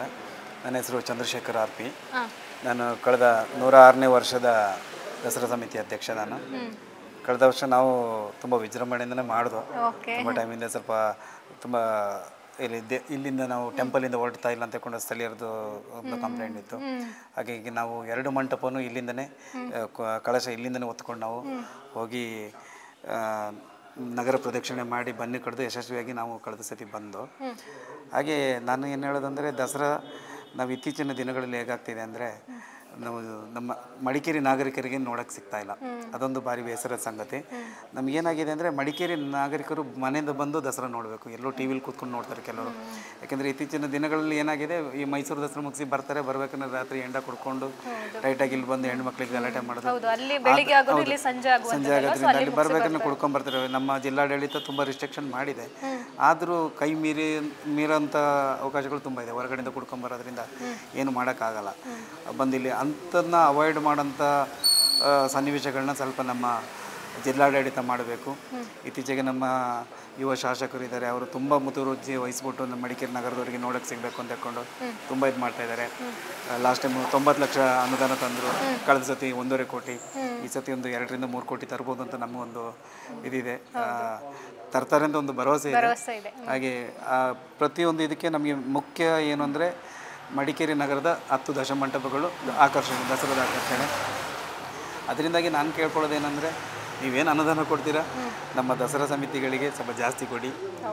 ಸ್ಟೇಜ್ ಕಾರ್ಯಕ್ರಮ ಹೌದು, ಸ್ಟೇಜ್ ಕಾರ್ಯಕ್ರಮ ಅನ್ನೋದು ಇಂಪಾರ್ಟೆಂಟೇ, ಆದರೆ ಮಡಿಕೇರಿ ಮುಖ್ಯ ಆಕರ್ಷಣೆನೇ ದಸರಾ ಆಗಿರೋದ್ರಿಂದ ಈ ದಸರಾಕ್ಕೆ ನಮಗೆ ಸ್ವಲ್ಪ ಅನುದಾನಗಳು ಹೆಚ್ಚಿಗೆ ಕೊಟ್ಟರೆ, ಅದು ಅಲ್ಲದೆ ಏನಾಗಿದೆ ಅಂದರೆ ಈಗ ಗಣಪತಿ ಹಬ್ಬಗಳು ಬರ್ತಾ ಇದೆ, ಜೊತೆಗೆ ಅದರಿಂದನೇ ದಸರಾ ಗಣಪತಿ. ಅದೇನಾಗಿದೆ, ನಾಗರಿಕರು ಇಲ್ಲಿ ವ್ಯಾಪಾರಸ್ಥರಾಗಲಿ ನಾಗರಿಕರಿಗಾಗಲಿ ಒಟ್ಟೊಟ್ಟಿಗೆ ಏನು ಚಂದ ಕೊಡ್ತಾರೆ, ಅವರಿಗೆ ಭಾರಿ ಕಷ್ಟ ಆಗುತ್ತೆ. ಗಣಪತಿ ಕೊಟ್ಟಿದ್ರೆ ಕಳೆದ ಸತಿ ನಮಗೆ ತುಂಬ ಅನುಭವ ಆಗುತ್ತೆ. ನಮಗೆ ಕಳೆದ ವರ್ಷ ನಾವು 17.5 ಲಕ್ಷದಲ್ಲಿ ನಾವು ಒಂದು ದಸರಾ ಮಂಟಪ ತಯಾರಿಸಿದ್ದು, ಚೆನ್ನಾಗೇ ಮಾಡಿದ್ದು. ಆದರೆ ಏನಾಯಿತು, ನಮಗೆ ಖರ್ಚು ಅಷ್ಟಾಯಿತು, ನಮಗೆ ವರಮಾನ ಅಲ್ಲಿ ಇದು ಚಂದ ವಸೂಲಿ ಕಮ್ಮಿ ಆಗುತ್ತೆ. ನಮಗೆ ಒಂದು 15 ಚಿಲ್ಲರೆ ಹತ್ರ ಬಂತು, ಬಾಕಿ ನನ್ನ ಕೈಯಿಂದಲೇ ಹೋಯ್ತು. ಹಾಗಾಗಿ ನಾವು ಜನರಲಿ ಆಗುತ್ತೆ, ನನಗೆಂತಲ್ಲ ಹಿಂದೆ ಅಧ್ಯಕ್ಷರುಗಳಿಗೆ ಆಗಿದೆ. ನಿಮ್ಮ ಮೂಲಕ ನಾನು ಏನು ಕೇಳ್ಕೊಳ್ಳೋದಂದರೆ, ಮಡಿಕೇರಿ ಜನರಲಿ ದಸರಾ ನಮ್ಮ ತುಂಬ ಮುಖ್ಯವಾದ ಉತ್ಸವ ಮಡಿಕೇರಿ. ಇದ್ರದ್ದು ಬಂದಾಗ ದಯವಿಟ್ಟು ಒಂದು ಒಳ್ಳೆ ಕಲೆಕ್ಷನ್ ಕೊಡಿ, ಎಲ್ಲ ನಮಗೆ ಅಂತಲ್ಲ ಎಲ್ಲ ಸಮಿತಿಯವರಿಗೂ ಚೆನ್ನಾಗಿ ಮಾಡಬೇಕು. ಹಾಗೆ ಇತ್ತೀಚೆಗೆ ಇನ್ನೊಂದು ಏನಾಗಿದೆ ಅಂದರೆ, ಮಾಲ್ಗಳು ಬಂದಿದೆ, ಕೆಲವು ಬ್ಯಾಂಕ್ಗಳಿದೆ, ಹೋದಾಗ ಕಲೆಕ್ಷನ್ ಕೊಡಲ್ಲ. ನಮ್ಮ ನಿಜವಾಗ್ಲೂ ಸಣ್ಣ ಗೂಡಂಗಡಿಯವರು ನಮಗೆ ಪ್ರೀತಿಯಿಂದ ಒಂದು 500,000 ಕೊಡ್ತಾರೆ, ಅದೇ ಮಾಲ್ ಅವರು ಕೊಡೋದೇ ಇಲ್ವೇ ಇಲ್ಲ. ನಾವು ಲೆಟ್ರ್ ಬರೀಬೇಕು ಕಂಪನಿಗೆ, ಸುಮ್ಮನೆ ಇಲ್ಲದ ಕಾರಣಗಳು ಹೇಳ್ತಾರೆ, ಆದರೆ ಅವರಲ್ಲಿಂದ ಏನೂ ಬರಲ್ಲ. ಅಂಥದ್ದನ್ನ ಸ್ವಲ್ಪ ಅವ್ರಿಗೂ ಇದರಿಂದ ದಸರಾ ಉತ್ಸವದಿಂದಾಗಿ ಅವ್ರಿಗೂ ಒಂದು ಒಳ್ಳೆ ವ್ಯಾಪಾರಗಳಾಗ್ತಾ ಇರುತ್ತೆ. ಅವರು ಹಲವಷ್ಟು ಜನರಿಗೆ ಉದ್ಯೋಗ ಅಲ್ವಾ, ದಸರಾ ಬಹಳಷ್ಟು ಕಾರಣಗಳು ಇದೆ. ಇದರಿಂದ ಅವರು ಒಂದು ಸ್ವಲ್ಪ ನಮಗೆ ದೇವಸ್ಥಾನ ಸಮಿತಿಗಳಿಗೆ ಖುದ್ದಾಗಿ ಕೊಡೋದು ಮಾಡ್ಬೋದಿಲ್ಲ, ನಮ್ಮಲ್ಲಿ ನಮ್ಮ ಹುಡುಗರು ಬಂದಾಗ ಕೊಡೋದು ಚಂದ ಕೊಡೋದನ್ನ ಮಾಡಿದ್ರೆ ಎಲ್ಲರಿಗೂ ಒಂದು ಒಳ್ಳೆ ಇದಾಗುತ್ತೆ. ಹಾಗೆ ಡಿಜೆದು ನಾವು ಕಳೆದ ವರ್ಷ ಡಿಜೆ ಇದು ಮಾಡಿದೋ, ಅದರಲ್ಲಿ ಎಲ್ಲರಿಗೂ ಕೇಸ್ ಬಿತ್ತು, ನಮಗೂ ಕೇಸ್ ಬಿದ್ದಿತ್ತು. ಅದೇ ಡಿಜೆ ನಾನು ಹೇಳೋದು ಬೇಕು. ಅದು ಯಾವ ರೀತಿ ಅಂದರೆ, ಈಗ ನಾವು ಸುಮಾರು ಕಡೆ ನೋಡಿದ್ವಿ, ಹುಬ್ಬಳ್ಳಿ ದಾವಣಗೆರೆ ಈ ಕಡೆಲ್ಲ ಅಲ್ಲಿ ಮಾಡ್ತಾರೆ. ಅಲ್ಲಿ ಒಂದು ದಿವಸಕ್ಕೆ ಅಂತ ತಗೊಂಡು ಇದು ಗೌರ್ಮೆಂಟಿಂದನೇ ಒಂದು ಪರ್ಮಿಷನ್ ಇರುತ್ತೆ. ಆ ಥರ ನಮ್ಮಲ್ಲೂ ಮಾಡಲಿ. ಒಂದು ನಮ್ಮದು ಒಂದು ಉತ್ಸವ ಆಗಿರೋದ್ರಿಂದ, ಜನೋತ್ಸವ ಇದು, ಸರ್ಕಾರದಲ್ಲಿ ಒಂದು ನಿರ್ಣಯ ಮಂಡನೆ ಮಾಡಿಬಿಟ್ಟು ನಮಗೆ ಒಂದು ದಿವಸಕ್ಕೆ ಅವಕಾಶ ಕೊಟ್ಟರೆ, ಆ ರಾತ್ರಿ ಇಡೀ ನಮಗೆ ಡಿಜೆ ಇದು ಮಾಡೋಕ್ಕೆ ಒಂದು ಅವಕಾಶ ಇರುತ್ತೆ. ಅದೊಂದು ನಮ್ಮ ಯುವ ಶಾಸಕರು ಮತ್ತು ಜಿಲ್ಲಾಡಳಿತ ಸೇರಿಬಿಟ್ಟು ಅಧಿವೇಶನ ಇದು ನಮ್ಮ ಲಾಸ್ಟ್ ಟೈಮ್ ದಶಮಂಟಪ ಸಮಿತಿಲಿ ಮಾತಾಡಿದರು. ಇದೊಂದು ಆದರೆ ಒಳ್ಳೇದು ಅಂತ ತಿಳ್ಕೊಂಡು ನಮ್ಮ ಅಭಿಪ್ರಾಯ. ಹಾಗೆ ನಮಗೂ ಪೊಲೀಸರಿಂದ ಸ್ವಲ್ಪ ತುಂಬ ಇದು ಮಾಡ್ತಾರೆ, ಯಾಕೆಂದರೆ ಅವ್ರಿಗೂ ಒತ್ತಡ ಇರುತ್ತೆ. ಕೆಲವರು ಕೇಸ್ ಹಾಕಿರೋದ್ರಿಂದ ನಾವು ಇದು ಮಾಡೋಕ್ಕಾಗಿಲ್ಲ. ಹಾಗಾಗಿ ಡಿ ಜೆ ಬೇಕು, ಆದರೆ ನಾವು ಅದನ್ನು ದುರುಪಯೋಗ ಮಾಡ್ಕೊಳ್ಳೋದು ಬೇಡ ಅಂತ ನಾನು ಕೇಳ್ತೇನೆ. ಡಿ ಜೆ ಇದೆ ಅಂತ ಕೂಡ ಸಿಕ್ಕಾಬಟ್ಟೆ ಸೌಂಡ್ ಹಾಕಿ ಸಾರ್ವಜನಿಕರಿಗೂ ನಾವು ತೊಂದರೆ ಕೊಡಬಾರ್ದು. ಅದೊಂದು ಲಿಮಿಟಲ್ಲಿದ್ದರೆ ಒಳ್ಳೆಯದು. ನಾವು ಕಳ್ಸತಿ ಅದೇ ಥರ ಸುಮಾರು ಮಡಿಕೇರಿ ನಾವು ಎಲ್ಲೆಲ್ಲೂ ಹೋಗಿದ್ವಿ, ಅಲ್ಲೆಲ್ಲ ಆದಷ್ಟು ಕಮ್ಮಿ ಇದು ಮಾಡ್ಕೊಂಡು ಹೋದು, ಆದರೂ ಕೇಸ್ ಬಿತ್ತು ನಮಗೆ. ಅದನ್ನು ಸ್ವಲ್ಪ ನೋಡ್ಕೊಂಡು ಎಲ್ಲ ಸಮಿತಿಯವರು ಸ್ವಲ್ಪ ನೋಡ್ಕೊಂಡು ತಗೊಂಡು ನಾನು ನಿಮ್ಮ ಮೂಲಕ ಕೇಳ್ಕೊಳ್ತೀನಿ. ಈ ಬಾರಿ ಯಾವ ರೀತಿ ಸಿದ್ಧತೆ ಆಗ್ತಾ ಇದೆ ಸರ್? ಈ ಬಾರಿ ಕಳೆದವರೆಗೆ ಕಂಪೇರ್ ಮಾಡಿದ್ರೆ ಈ ಬಾರಿ ಏನು ವಿಭಿನ್ನತೆ ಇದೆ, ಹಾಗೆ ಯಾವ ರೀತಿ ಸಿದ್ಧತೆ ಮಾಡ್ಕೊಳ್ತಾ ಈ ಬಾರಿ ಕಳ್ಸತಿ ನಾನು 3 ವರ್ಷಕ್ಕೆ ನನಗಿದ್ದಿದ್ದು, ನಾನು ಕಳೆದ ವರ್ಷ ನಾನು ಕೈ ಸುಟ್ಕೊಂಡೆ ಸ್ವಲ್ಪ. ಹಾಗೆ ಈ ಸತಿ ನನಗೆ ಸ್ವಲ್ಪ ಕಾರ್ಯದೊತ್ತಡದಿಂದ ನನಗೆ ಆಗಕ್ಕಿಲ್ಲ ಅಂತ ಕೂಡ ನಾನು ಬಿಟ್ಟೆ. ಹಾಗೆ ನಮ್ಮ ಸ್ನೇಹಿತರು ವೇಣೂರು ಈ ಸತಿ ವಹಿಸ್ಕೊಂಡಿದ್ದಾರೆ, ತುಂಬ ಚೆನ್ನಾಗಿ ಮಾಡ್ತಾ ಇದ್ದಾರೆ. ನಾವು ಕೈ ಜೋಡಿಸ್ತಾ ಇದ್ದೀವಿ, ಎಲ್ಲ ಜೊತೆ ಸೇರಿ ಮಾಡ್ತಾ ಇದ್ದೀವಿ. ಕಳೆದ ಸತಿ ನಮಗೆ RB ರವಿ ಮತ್ತು ಪ್ರಮೋದ್ ಅವರು ನಮ್ಮ ಜೊತೆ ಇದ್ದರು, ಒಳ್ಳೆ ಸಹಕಾರ ಕೊಟ್ಟರು. ಅವರು ನಮ್ಮ ಕಲಾವಿದ ಚಲನವಲನಕ್ಕೆ ತುಂಬ ಚೆನ್ನಾಗಿ ಮಾಡಿದ್ದಾರೆ. ಆದರೆ ನಮಗೆ ಕಲೆಕ್ಷನ್ ಕಮ್ಮಿ ಆಯಿತು. ಅದರಿಂದಾಗಿ ನಮಗೆ ನಾವು ಫಸ್ಟ್ ಪ್ರೈಸ್ದು ಇದರಲ್ಲಿ ಕಾಳಿಂಗ ಮರ್ದನ ಕಥಾ ಸಾರಾಂಶ ಇಟ್ಕೊಂಡು ಮಾಡಿದ್ದು. ಒಂದು ಒಳ್ಳೆ ಫಸ್ಟ್ ಪ್ರೈಸ್ ಬರುತ್ತೆ ಅಂತಲೇ ನಾವು ನಿರೀಕ್ಷೆಯಲ್ಲಿದ್ದು. ನಾವು ಫಸ್ಟ್ ಪ್ರೈಸ್ ಅಡೆತಡೆ ಅದೇ ನಮಗೆ ಕಲೆಕ್ಷನ್ ಕಮ್ಮಿ ಆಗ್ಬಿಡ್ತು. ಕಲೆಕ್ಷನ್ ಕಮ್ಮಿ ಆಯಿತು. ನಮಗೆ ಆ ಟೈಮಿಗೆ ಬೇಕಾಗಿದ್ದು ಮೆಟೀರಿಯಲ್ಸ್ ಏನಿದೆ ಅದು ತರ್ಸೋಕ್ಕಾಗಲಿಲ್ಲ. ಹಾಗಾಗಿ ಕೆಲವೊಂದು ಕಡೆ ನ್ಯೂನತೆ ಆಯಿತು ನಮಗೆ. ಹಾಗಾಗಿ ಸ್ವಲ್ಪ ಇದಾಗಿ ನಮಗೆ ಪ್ರೈಸ್ ಬರಲಿಲ್ಲ. ಸಮಾಧಾನಕ್ಕಿರಲಿ, ಸಂತೋಷ ಪಟ್ಕೊಂಡು ಆದರೂ ಚೆನ್ನಾಗಿ ಮಾಡಿದ್ವಿ. ಮತ್ತು ನಾನು ನಿಮ್ಮ ಮೂಲಕ ಜನರಲ್ಲಿ ಇನ್ನೊಂದು ಏನಂತ ಕೇಳ್ಕೊಳ್ಳೋದಂದರೆ, ಎಲ್ಲ ಸಮಿತಿಯವರಲ್ಲಿ ಈ ಹಿಂದೆ ನಾವು ಸಣ್ಣವರು ಹುಡುಗರಿದ್ದಾಗ 10 ಮಂಟಪಗಳು ದೇವಸ್ಥಾನದಿಂದ ಹೊರಟ್ರೆ ಬಂದು ತಿಮ್ಮೆ ಸರ್ಕಲ್ಲಾಗಿ ಹೋಗ್ಬಿಟ್ಟು ನಮ್ಮ ಬನ್ನಿ ಮಂಟಪ ಹೋಗಿ ಬನ್ನಿ ಕಡಿತಿದ್ರು. ಈಗ ಆ ರೀತಿ ಇಲ್ಲವೇ ಇಲ್ಲ. ಎಲ್ಲ ನಮ್ಮ ರವೀಣ ಹೇಳ್ದಂಗೆ ಎಲ್ಲಿ ಬಸ್ ಸ್ಟ್ಯಾಂಡಲ್ಲಿ ಗಾಡಿ ನಿಲ್ಲಿಸ್ತಾರೆ, ಅಲ್ಲಿ ಬಿಚ್ಚಕ್ಕೆ ಸ್ಟಾರ್ಟ್ ಮಾಡ್ಬಿಡ್ತಾರೆ ಬೆಳಿಗ್ಗೆ ಆದಂಗೆ. ಎಲ್ಲೂ ಹೋಗಲ್ಲ. ದಯವಿಟ್ಟು ನಾವು ಮಾಡೋದೇ ಜನರು, ನಾವು ಮಡಿಕೇರಿ ಜನರ ಹತ್ರ ದಸರಾ ಕಲೆಕ್ಷನ್ ಮಾಡ್ತೀವಿ. ಅವ್ರಿಗೊಂದು ವೀಕ್ಷಣೆ ಸಿಗಂಗೆ ಎಲ್ಲರೂ ಒಂದು ಬಂದು ಎಲ್ಲ ಕಡೆಯಿಂದ ಇದು ಮಾಡಿಕೊಂಡು ಬನ್ನಿ ಮಂಟಪಕ್ಕೆ ಹೋದ್ರೆ ಒಳ್ಳೆಯದು. ಮತ್ತು ಹಾಗೆ ಇನ್ನೊಂದು ಮೊನ್ನೆ ದಶಮಂಟಪದ ಸಮಿತಿಲಿ ಒಂದು ಸಣ್ಣ ಸಲಹೆ ಯಾವುದೋ ಒಂದು ದೇವಸ್ಥಾನ ಸಮಿತಿಯಿಂದ ಬಂತು. ನಮ್ಮ ಟೋಲ್ಗೇಟಿಂದ ಕುಂದ್ರಮಠ ಚೌಟಿ ಮಾರಿಯಮ್ಮಗೆ ರೇಸ್ ಕೋರ್ಸ್ ರೋಡು LIC ವರೆಗೆ ಅಲ್ಲಲ್ಲಿ ಒಂದೊಂದು ದೂರದಲ್ಲಿ ಒಂದೊಂದು ಮಂಟಪ ನಿಲ್ಲಿಸಿ ಹೀಗೆ ಬಂದರೆ ಒಳ್ಳೇದು ಅಂತ ಹೇಳ್ಕೊಂಡು ಒಂದೇ ಕಡೆ, ಹೌದು ಈ ಬಾರಿ ದಸರಾ ಬಂದಿದೆ. ಆ ಥರ ಆದರೆ ನಿಜವಾಗ್ಲೂ ಒಳ್ಳೇದು. ಯಾಕೆಂದರೆ ಜನ ಒಂದೇ ಕಡೆ ಗುಂಪು ಕೂಡೋದು ನಮ್ಮ ದಸರಾ ಮೊದಲು ನಮಗೆ ನೋಡ್ಲಿಕ್ಕೆ ಸಿಗ್ತಾ ಇಲ್ಲ. ಮೇನ್ ನಮಗೆ ಮಹಿಳೆಯರಿಗೆ ಹೋಗೋಕ್ಕೆ ಆಗೋದಿಲ್ಲ. ತುಂಬ ಅಸಭ್ಯಕರವಾಗಿ ವರ್ತಿಸೋಂಥವ್ರು ತುಂಬ ಜನ ಬರ್ತಾರೆ. ಅಂಥದ್ದು ಅವಾಯ್ಡ್ ಆಗುತ್ತೆ ಅಂತಕೊಂಡು ಒಂದು ನಮ್ಮದು. ಮತ್ತು ನಿಮಗೆ ಗೊತ್ತಿರ್ಬೋದು ಕಾಣ್ತದೆ, ಪೊಲೀಸ್ ಸ್ಟೇಷನ್ ಮುಂದೆ ನಮ್ಮ ಸ್ನೇಹಿತರೊಬ್ಬರು ವಿಠಲ ಅಂತ ಇದ್ರು. ಅವರು ಕಣ್ಣು ಹೋಗ್ಬಿಡ್ತು ಅವ್ರದ್ದು ಪಾಪ. ಅದೇ ಪೊಲೀಸ್ ಅಲ್ಲಿ ಏನೋ ಇದಾಗಿ ಗಲಾಟೆ ಆಗಿ ಆ ಟೈಮಲ್ಲಿ ಗುಂಪಿನಲ್ಲಿ ಇದಾಗಿ ಆ ಥರ ಎಲ್ಲ ಆಗೋದನ್ನ ಸ್ವಲ್ಪ ಅವಾಯ್ಡ್ ಆಗುತ್ತೆ ಅಂತ ಹೇಳ್ಕೊಂಡು ಒಂದು ಇದು. ಅಂದ್ರೆ ಪೊಲೀಸ್ ಇಲಾಖೆ ಕೂಡ ಅವರು ಕೈ ಮೀರಿದ ಶ್ರಮವನ್ನು ವಹಿಸ್ತಾ ಇದ್ದಾರೆ, ಹಾಗೆ ಕಾನೂನು ಕ್ರಮ ಕೈಗೊಳ್ತಾ ಇದ್ದಾರೆ. ಆದ್ರೂ ಕೂಡ ಈ ಜನಸಂದಣಿಯನ್ನ ಒಂದು ನಿಭಾಯಿಸೋದೇ ಒಂದು ಸವಾಲಾಗ್ಬಿಟ್ಟಿದೆ ಈಗಿನ ದಿನಗಳಲ್ಲಿ. ಅದೊಂದು ಆ ಥರದೊಂದನ್ನ ಇದು ಮಾಡ್ಕೊಂಡು ಹೋದರೆ ಚೆನ್ನಾಗಾಗುತ್ತೆ. ಮತ್ತು ಆದಷ್ಟು ಅದೇ ಈ ಏನು ಮೂರ್ತಿಗಳು ವಿಪರೀತ ಆಗ್ತಿದ್ದಾರೆ ಅದನ್ನ ಸ್ವಲ್ಪ ಕಮ್ಮಿ ಮಾಡಿ ಎಷ್ಟು ಬೇಕು ಅಷ್ಟು ಹಾಕೊಳ್ಳೋದು ಒಳ್ಳೆಯದು. ಮತ್ತು ಅಗಲನೂ ತುಂಬ ಬೇಡ, ಸ್ವಲ್ಪ ಮಾಡ್ಕೊಂಡು ಮಾಡಿದ್ರೆ ಸ್ವಲ್ಪ ಜನರಿಗೂ ನೋಡೋಕ್ಕೆ ಸಿಗುತ್ತೆ. ಮತ್ತು ಅರ್ಜೆಂಟ್ ಹರಬರಿಲಿ ಏನು ಮಾಡ್ತಾರೆ, ಬರೀ ಆ ತೀರ್ಪುಗಾರರು ಬಂದಾಗ ಅವರಿಗೆ ಮಾತ್ರ ಅಲ್ಲಿ ತೋರಿಸ್ತಾರೆ, ಜನರಿಗೆ ಸಿಗೋದೇ ಇಲ್ಲ. ಅದಾದಮೇಲೆ ಜನರಿಗೂ ನೋಡೋಕ್ಕೆ ನೀವೊಂದು ಶೋಗಳು ಕೊಟ್ಟರೆ ಚೆನ್ನಾಗಾಗುತ್ತೆ. ಕಳಿಸೋದು ನಾವು ಹಂಗೆ ಮಾಡಿ 4 ಶೋ ಕೊಟ್ಟು ನಾವು ಎಲ್ಲರಿಗೂ ಖುಷಿ ಆಯಿತು. ಸುಮಾರು ಒಂದು 4-5 ವರ್ಷದಿಂದ ಸ್ವಲ್ಪ ನಮಗೆ ಟೌನಿಗೆ ರೀಚ್ ಆಗೋಕ್ಕಾಗ್ತಿಲ್ಲ. ಅಂದರೆ ಈ ಹೋಗೋ ರಸ್ತೆಗಳು ನಮಗೆ ಸಣ್ಣ, ಆ ಟೈಮ್ಗೆ ನಮಗೆ ಸರಿ ಇದು ಮಾಡೋಕ್ಕಾಗ್ತಿಲ್ಲ. ಹಣಕಾಸಿನ ತೊಂದರೆ, ನಮಗೆ ಸರ್ಕಾರ ಅನುದಾನಗಳು ಕಮ್ಮಿ ಆಗ್ಬಿಡ್ತು. ಜನರಿಂದ ಕಲೆಕ್ಷನ್ ಆಗೋದು ದುಡ್ಡು ಕಮ್ಮಿ ನಮಗೆ. ಹಾಗಾಗಿ ತುಂಬ ಇದಾಗಿ ಎಲ್ಲ ಮಂಟಪಗಳಿಗೂ ಈಕ್ವಲ್ ಆಗಿರೋ ಅಮೌಂಟ್ನ ಕೊಡ್ತಾರಲ್ಲ? ಕೊಡ್ತಾ ಇದ್ದಾರೆ. ಕಳೆದ ಸತಿ 375 ಸಿಕ್ತು ನಮಗೆ. ಅದೇ ಥರ ಈ ಸತಿ ಒಂದು 5 ಲಕ್ಷ ನಮಗೆ ನಿರೀಕ್ಷೆ ಇದೆ. ಬಂದರೆ ಒಳ್ಳೆಯದು. ನಮಗೆಲ್ಲ ಒಂದು ಮಂಟಪ ನಮಗೆ ಅಂತಲ್ಲ, ಎಲ್ಲ ಮಂಟಪದವ್ರಿಗೂ ಒಂದು ಒಳ್ಳೆ ಇದಾಗುತ್ತೆ ಅಂತ ಹೇಳ್ಕೊಂಡು ಇದಾಗುತ್ತೆ. ಜನರನ್ನು ಸ್ವಲ್ಪ ನೀವು ಮನಬಿಚ್ಚಿ ಒಂದು ದೇವಸ್ಥಾನದಿಂದ ಬಂದಾಗ ಒಂದು ಒಳ್ಳೆ ಡೊನೇಷನ್ ಕೊಡಿ. ಅದರಿಂದ ಏನಾಗುತ್ತೆ ಅಂದರೆ ಒಂದು ಇನ್ನೂ ಉತ್ತಮ ರೀತಿಯಲ್ಲಿ ಮಾಡ್ಬೋದು ಅಂತ ಹೇಳ್ಕೊಂಡು. ಆದರೆ ನಮ್ಮ ಸಮಿತಿಯವರು ಕೂಡ ಸ್ವಲ್ಪ ಮಾಡಿಕೊಂಡು ವಿಪರೀತ ಬೇಡ, ದಾಳದೊಳಿ ಬೇಡ, ಸ್ವಲ್ಪ ನೋಡಿಕೊಂಡು ಜನರಿಗೆ ಸಹಕಾರ ಎಲ್ಲ ನಮ್ಮಲ್ಲಿ ಎಲ್ಲ ಒಳ್ಳೊಳ್ಳೆಯವರು ಎಲ್ಲ ಸೇರ್ತಾರೆ ಸರ್. ನಮ್ಮಲ್ಲಿ ತೊಂದರೆ ಇಲ್ಲ, ಒಳ್ಳೆ ಸಮಿತಿ ಇದೆ, ಎಲ್ಲ ಹುಡುಗರು ಇದ್ದಾರೆ, ಎಲ್ಲ ಬರ್ತಾರೆ, ಬಂದು ಲಾಸ್ಟ್ ಮೊಮೆಂಟಿಗೆಲ್ಲ ಸೇರ್ತಾರೆ. ಮತ್ತೆ ಇನ್ನೊಂದು ಕೇಳಬೇಕು, ಬಹಳಷ್ಟು ದೇವಾಲಯಗಳಲ್ಲಿ ಕೂಡ ಕೇವಲ ಹಿಂದೂಗಳು ಮಾತ್ರ ಅಲ್ಲ, ಅನ್ಯ ಕೋವಿನವರು ಕೂಡ ಇಲ್ಲಿ ಇದ್ದಾರೆ, ಬೇರೆ ಧರ್ಮದವರು ಜಾತಿಯವರು ಕೂಡ ಬಂದು ಸೇರ್ತಾರೆ. ಹಾಗೆ ನಿಮ್ಮ ಸಮಿತಿಯಲ್ಲೂ ಕೂಡ ಬೇರೆಯವರು ಇದ್ದಾರೆ? ಇದ್ದಾರೆ. ನಾನು ಕಳೆದ ಸತಿ ನಮಗೆ ನಿರಂಜನ್ ಅಂತ ನಮ್ಮ ಕೃಷಿನ ಹುಡುಗ, ಪಾಪ ಅವನು ಬಂದು ತುಂಬ ಹೆಲ್ಪ್ ಮಾಡಿದೆ ನನಗೆ. ನಾನು ಅಧ್ಯಕ್ಷ ಆಗೋಕ್ಕೂ ಹೆಚ್ಚಿನ ಅಂಶ ಅವನೇ ಕಾರಣ. ಅವನು ನನಗಿಂತ ಸೀನಿಯರ್. ಅಂದರೆ ನಾವು ಮುಂಚೆ ಸಣ್ಣ ವಯಸ್ಸಿಂದ ಬರ್ತಿದ್ದೋ, ಆದರೆ ಎಲ್ಲ ಒಂದು ಕಡೆ ಸ್ವಲ್ಪ ದೂರದಲ್ಲಿದ್ದು ಕರ್ಕೊಂಬಂದು ಕಮಿಟಿ ಒಳಗೆ ಇದು ಮಾಡಿ ಪ್ರತಿ ದೇವಾಲಯದಲ್ಲೂ ಕೇಳ್ತಾ ಇದ್ವಿ. ಯಾಕಂದ್ರೆ ಜನರಿಗೊಂದು ಅಭಿಪ್ರಾಯ ಇದೆ, ಅದು ಹಿಂದೂಗಳ ಹಬ್ಬ, ಹಿಂದೂಗಳು ಮಾತ್ರ ಆಚರಿಸ್ಕೊಳ್ಳೋ. ಅದ್ರ ಜನೋತ್ಸವ ಆಗಿರೋದ್ರಿಂದ ಸಮಿತಿಯಲ್ಲೂ ಇದ್ದಾರೆ ಹಿಂದೂ ಮುಸ್ಲಿಮ್ಸ್ ಎಲ್ಲರೂ, ಕ್ರಿಶ್ಚಿಯನ್ಸ್ ಎಲ್ಲರೂ ಸೇರ್ಕೊಂಡು ಕೆಲಸ ಮಾಡ್ತಾರೆ.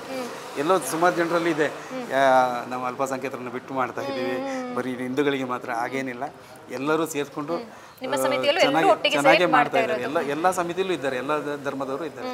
ಹಾಗಾಗಿ ಇದು ಸರ್ವ ಜನಾಂಗೀಯರ ಹಬ್ಬ ಅಂತಾನೆ ಹೇಳ್ಬೋದು. ಹೆಂಗೆ ನಮ್ಮ ಜನೋತ್ಸವ ಅಂತ ಹೇಳ್ಕೊಂಡು ಏನು ಹೇಳ್ತೀವಿ, ಜನರ ಉತ್ಸವನೇ ಇದು. ಅದರಲ್ಲಿ ಏನು ತಪ್ಪೇನಿಲ್ಲ. ಹೌದು. ಇಷ್ಟೊತ್ತು ನಮ್ಮ ಜೊತೆಗೆ ಮಾತಾಡಿದ್ದಕ್ಕೆ ಧನ್ಯವಾದಗಳು ಸರ್. Thank you madam.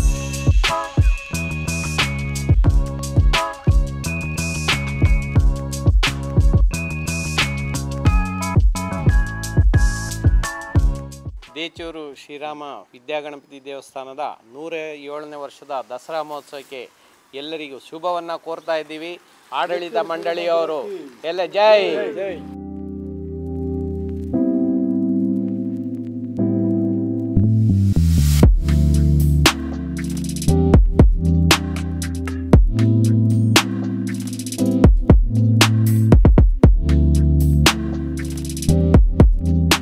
ನೋಡಿದ್ರಲ್ಲ ವೀಕ್ಷಕರೇ, ಇದು ದೇಚೂರು ಶ್ರೀ ರಾಮ ಮಂದಿರದ ದೇವಾಲಯದ ಇತಿಹಾಸ ಹಾಗೆ ಈ ಬಾರಿಯ ದಸರಾ ಸಿದ್ಧತೆ.